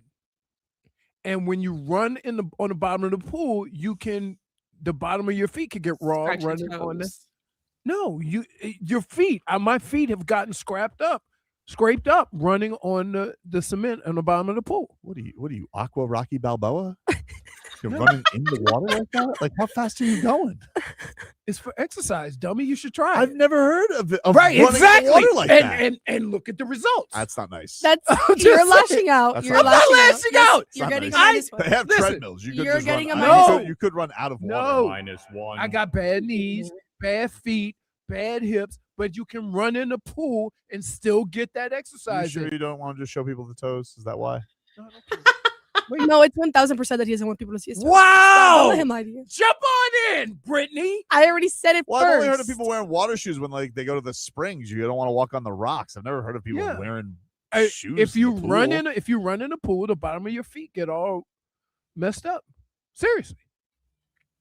That's why. That's really why I went when I work out in the pool. Okay. What about in your own pool? No, Really? No. So why don't you wear it for your own pool? because I ain't running in the pool. It's not long enough. It's pretty long. No, I've it's seen your not. Pool. No, it's not. It's fairly long. Yeah, but halfway through, I got to hold my breath because I'm gonna be underwater. Okay, like what are you doing? What are we doing? Wait. Your duffel bag must smell terrible. Oh my goodness. What? Band together and let's get Leroy the Odyssey duffel bag. No, I don't want a duffel bag. I don't want a duffel bag. Take a break. Back after this.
Every day we do this show, I learn more and more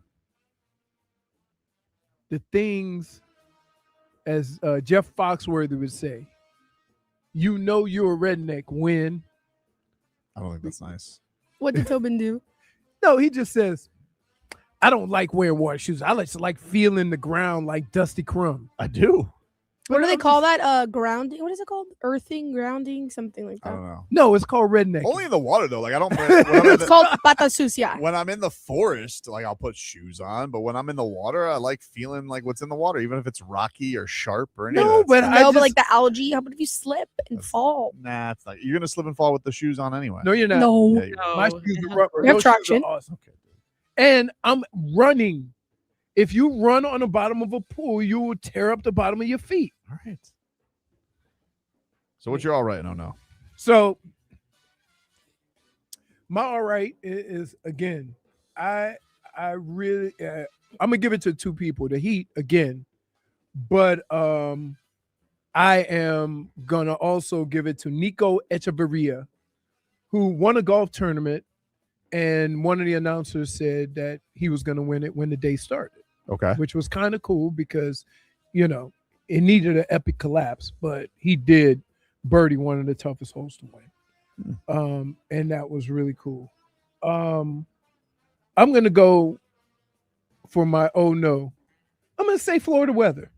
Like, we complain about rain, and then you guys, one of the best events that the Heat put on all year got kind of demolished by the rain. I never experienced a drop of rain all weekend.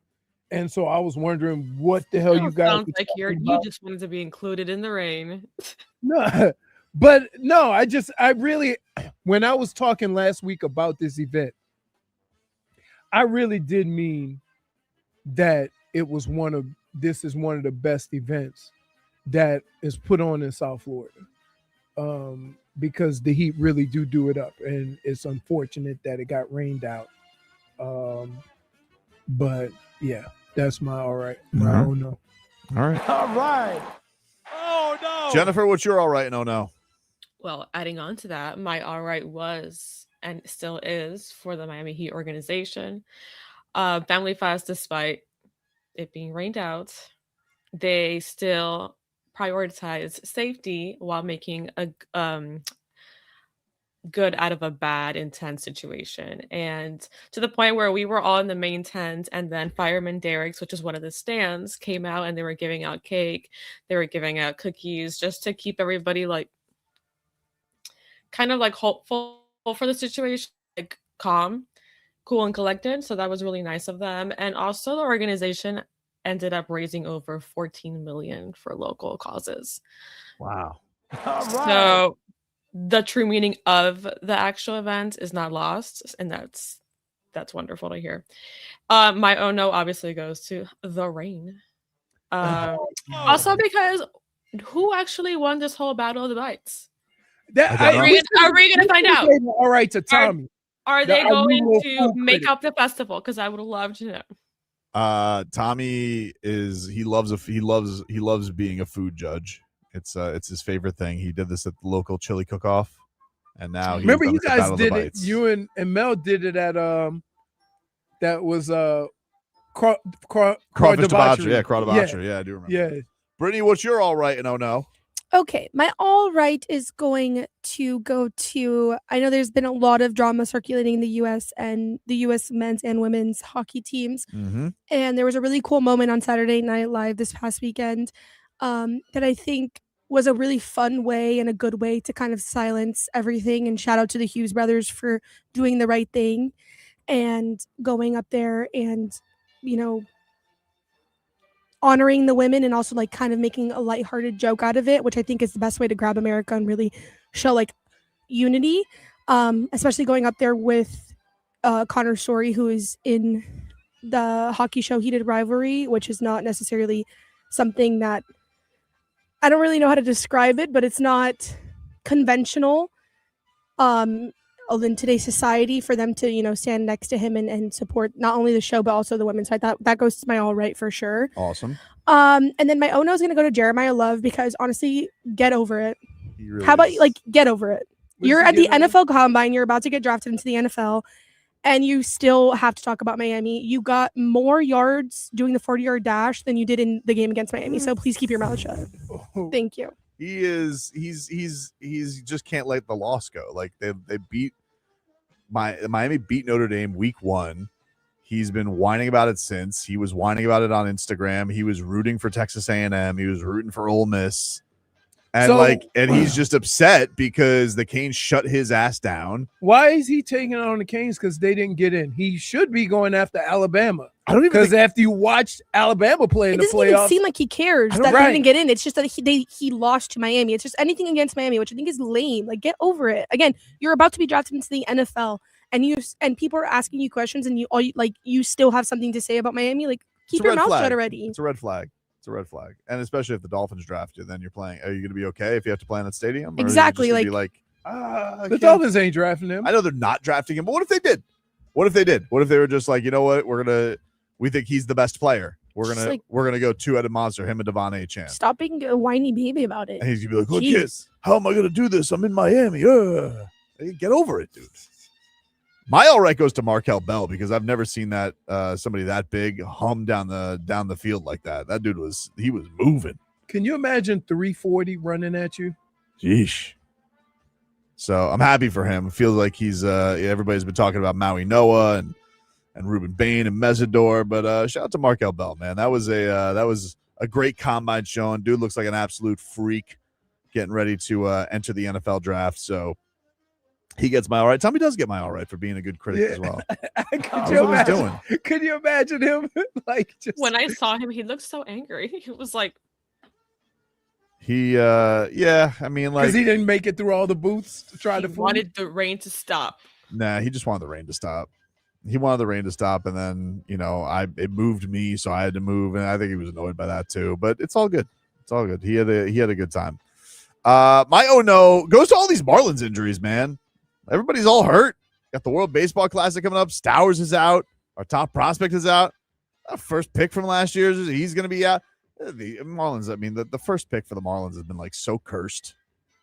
Can't get anybody, Leroy. That was J.J. Bleday? He was, yes, years ago, like 10 years ago. Was it that long ago? No way. Time, dude. J.J. Bleday was drafted a long time ago. When was J.J. like 2018? J.J. Bleday. 2019, 4th overall pick. Wild, dude. He's not even in the big leagues yet. No, he's been in the big leagues. He was traded. I think he was in the AJ Puck trade. He went to the A's for a little bit. Free agent now, though, I think. Jeez. Oh no, he's on the Reds. He signed with the Reds this year, but he was with the A's. All right. He was with the A's. You always go back to JJ Bleday. Yeah, it's the only one I remember. Why does Detroit have orange uniforms? They're the Tigers. The road uniforms, they have the orange D on their thing. I know, but it's like their secondary color. Yeah. You don't like them? No. I like the Marlins orange. Bro, you got to do something about this studio with It's the studio. You need to take a Claritin before you come in. What's going on? No, that make you sleep. What's going on with it? No, they have non-drowsy. What are you, a baby? They have non-drowsy. It's this big. It'll knock you out. No, dude. it does not. They have non-drowsy options. What are you talking about, dude? It's not like a Benadryl. Yeah, like no one tells you to take a Benadryl. Claritin's literally for daytime clarity. Yep. Clarity. And then you know what else? All right, you know what else is now, the now worst? you've gone too far, Big Pharma. The worst thing is, it's true. Is that Claritin? Daytime relief. They keep it behind the counter, right? Brittany's gonna start walking behind you and be like, "Side effects may include."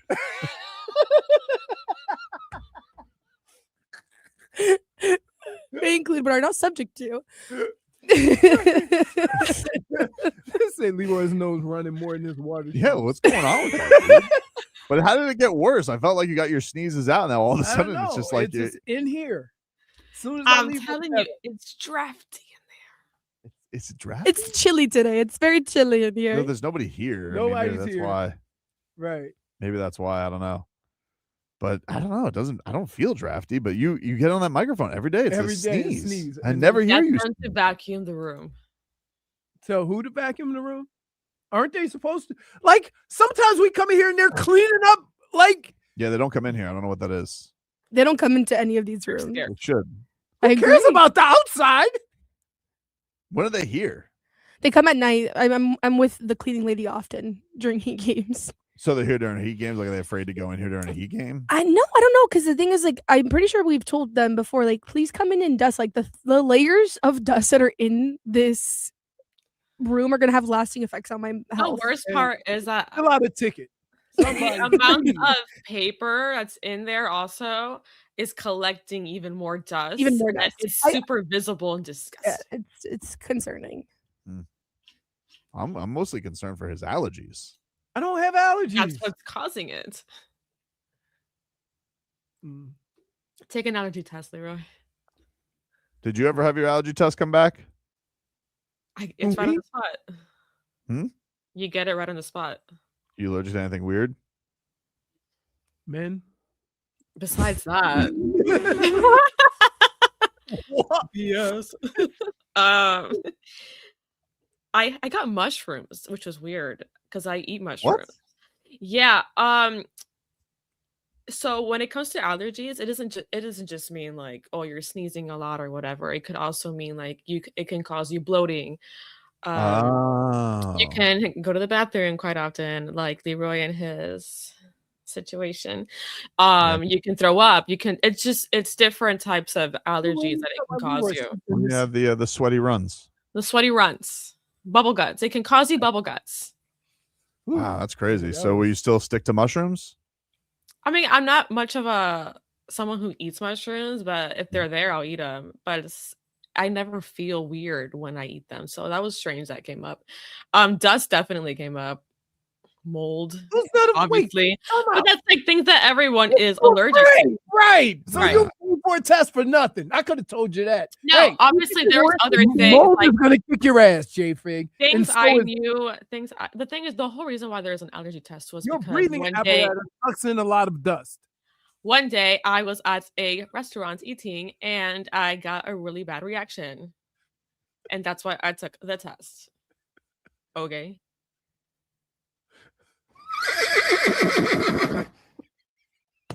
What are you doing? What are you doing? I don't know, but he can't comment. Why? Yours not like yours is bigger. Yeah, it's fine. But she's telling me that she can't be around horses. That bums me out. Oh yeah, that was too. I got horse hair. Show pony. What are we doing? It's Monday. I'm allergic to Tobin. There we go. Here we go. Leroy poo-pooing a whole scientific field of study. Oh, come on. Like, All right. To tell somebody, hey, you're allergic to dust. Dust may help you make you sneeze. Leroy, it's a part of the I know. process. There's 60 shots, and then each one means something different. That's what I was referring to. So 60 shots, and how many came back positive? Mine was pretty. It was pretty standard. I'm 6? okay. Probably, yeah. 6. All right. You got that Terry Rozier field percentage. What is RVA Richie saying? I have a monument to the booger on my face. That's our show for today, everybody. We will talk to you rascals tomorrow. Twisted testicle, the time has come. If they stay this way, it'll be no fun today. Okay. I mean, Bam Adebayo blew him like he blew. Excuse me. I want to yuck your yum right now. Want to take a break. Want Kel'el to play. I'll see y'all when I see y'all.